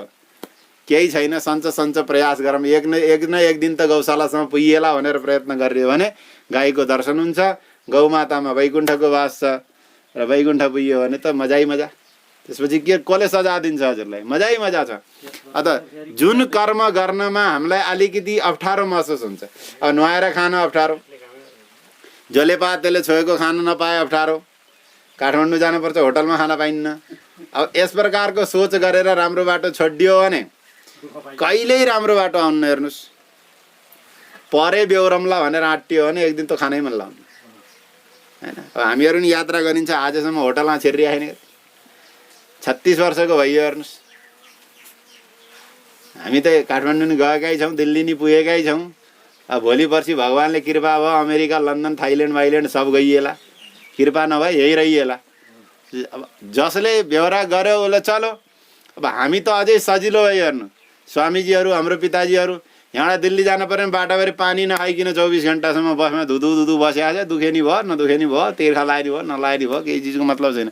उहाँहरूले गरेर यत्रो उमेर जिउनु भयो, उहाँहरूलाई के अप्ठ्यारो भयो होला कि नहोला भनेर यो विचार गर्ने। सहजै कुनै पनि बाटोमा हिँड्न अप्ठ्यारो हुन्छ। अप्ठ्यारोबाट नै हाम्रो मुक्ति छ। सुगरको बिमारी लायो भने मिश्री खाने कि त्यो पाती चबाउने? ल भन्नुहोस्। पाती चबाउनु पर्यो नि। पहिला त पाती चबाउनु कति अप्ठ्यारो थियो। अब बिमारी लासी चबाउनु पर्यो कि परेन? पर्यो। अब यहीँबाट उदाहरण जान्नु पर्यो। किन पाती अप्ठ्यारो थियो खान पहिला, तर व्यवस्था भएपछि त खानु पर्यो नि। हो, त्यो पहिलेबाट पाती खाए भए बिमारी लाउँथेन क्या भनेर विवेचन गरेर अरू धेरै नगरे पनि सबै छोडौँ, एउटो काम गरौँ, भगवानको भजन गरौँ, माला जपौँ। अब गुरुबाट मन्त्र लिन मन लाउन्न भने हरे राम हरे कृष्ण, यी दुनियाँभरमा मन्त्र कति छन् हे राम हे राम हे राम मात्रै गरेर माला सर्काए पनि हुन्छ। अब प्रश्न आउन सक्छ, माला किन जपौँ? मुखले भने भइहाल्छ नि। यो माला भने के हो थाहा छ? प्रसादी बनाएर तयार भयो, थालीमा सजाइयो, उठाएर लाने जो चम्चा हो नि त्यो माला हो। पाकेर सबै तयार छ, मुखा लाने हात छैन, चम्चा छैन भने त्यो अगाडि राखेको थालीको प्रसादको के काम? केही काम छैन। मुखा भुक्छ, लाने भाँडो छैन, हो त्यो लाने भाँडी भनेको माला हो। हे राम हे राम हे राम हे राम हे राम भनौँ। ओ चिलमको बुटो रहेछ, बाँसको घारी रहेछ, उता चाहिँ पल्ला दाइ दौड्या रहेछन्, हेराम हेराम हेराम कति राम्रो घर बनाएछ, हेराम हेराम। अब त्यो हेराम कति फेरि भन्ने हो, घर कति फेरि जप्यो थाहा हुन्न नि। माला लिएर बसेपछि त बल्ल 1 माला भयो, थाहा भयो नि। अब भगवानको 108 फेरि नाम जपियो भन्ने निश्चित भयो। फेरि अर्को माला घुमाइयो त 216 फेरि भगवानको नाम जपियो भन्ने निश्चित भयो नि। माला भनेको त चम्चा हो। कति चम्चा भात खायौँ त हामीहरूले, कति चम्चा दाल पियौँ त हामीहरूले भन्ने त चम्चाबाट थाहा हुन्छ नि। कसैको 36 चम्चामा पेट भरिन्छ अरे, कसैको 56 चम्चामा पेट भरिन्छ। त्यो चम्चाको पनि माप छ, त्यस्तै मालाको पनि माप छ। त्यही भएर अरू खाने पिउने उकालो ओह्रालो छोडौँ, भगवानलाई भज्न र माला जप्न नछोडौँ, सबको उद्धार होला, यो मेरो विश्वास। किन यहाँ यही भन्नुभयो, यदि तिमीले हरिको आश्रय लिएका हुन्थ्यौ भने आज अपराध क्षमा गर भन्दा भगवान आएर हामीहरूलाई भगाइदिनु हुन्थ्यो होला, हामीहरूलाई आज्ञा दिनुहुन्थ्यो होला, ल यिनीहरूलाई छोडिदेऊ। हामीलाई त अहिलेसम्म के आज्ञा छ, लौरो लिएर यसलाई ठटाऊ। त्यही भएर हरिको आश्रय लिनु पर्यो। आजको कथाको एक मात्रै सिद्धान्त हामीहरूले के बुझ्न पर्यो भने भगवानको आश्रय लिएमा हामी उकालो लागिन्छ। भगवानको आश्रय नलिने बेलासम्म कहिले अभिमानले, कहिले अब कर्मलोभले, कहिले अल्छीपनाले, केही न केहीले हाम्रो बाटो तलैतिर जान्छ। पानीलाई मोटर लगाएर हजुरले कहीँ पुर्याउनु, फर्केर गण्डकीमै आउँछ। ढुङ्गोलाई बन्दुकले हुन्छ, गुदेलीले हुन्छ, जति माथि फ्याँक्नुहोस् फर्केर कहाँ आउँछ, भुइँमै आउँछ। त जसको जहाँ गति हो नि त त्यति जान्छ। हाम्रो गति अधो, यो जीवको जो शरीरको भित्र बसेको अज्ञानित जो छ अज्ञान, त्यसको गति अध नै छ। ऊर्ध्व गति त ज्योतिको हुन्छ। हेर्नु त, यहाँ ज्योति बाल्यो कहाँ, यहाँ भित्र लुक्नु आएको रहेछ। ज्योति कहीँ पनि जलाउनुहोस् के, जति तल गएर जानु ज्योति माथि जान्छ। ज्योति भनेको उज्यालो, प्रकाश। ज्ञान भनेको प्रकाश। प्रकाश सधैँ माथितिर हिँडाल्छ। यदि हजुरको चित्तमा ज्ञान बसो भने हजुरलाई यही भन्छ, बाबु बिहान उठेर नुहाएर खा है, एकैछिन माला जप है, यो ज्ञानको आज्ञा हो। जाम बजारतिर गएर यसो चाहिँ च्वाट पारेर भन्यो भने त अज्ञानको आज्ञा हो। यसरी ज्ञान गर्नुपर्छ। हाम्रो ज्ञानले हामीलाई आज्ञा दियो कि हाम्रो अज्ञानले आज्ञा दियो, त्यो यसरी थाहा हुन्छ। तल्लो कामतिर लाओ अज्ञान आयो, माथिल्लो कामतिर लायो ज्ञान आयो। यसको बोध गरेर जो जीवात्मा अगाडि बढ्छ त्यसको भगवानले उद्धार गरिबक्सिन्छ। श्री विष्णु भगवानको जय। नारायण श्रीमन्नारायण, नारायण नारायण श्रीमन्नारायण, नारायण श्रीमन्नारायण, नारायण नारायण।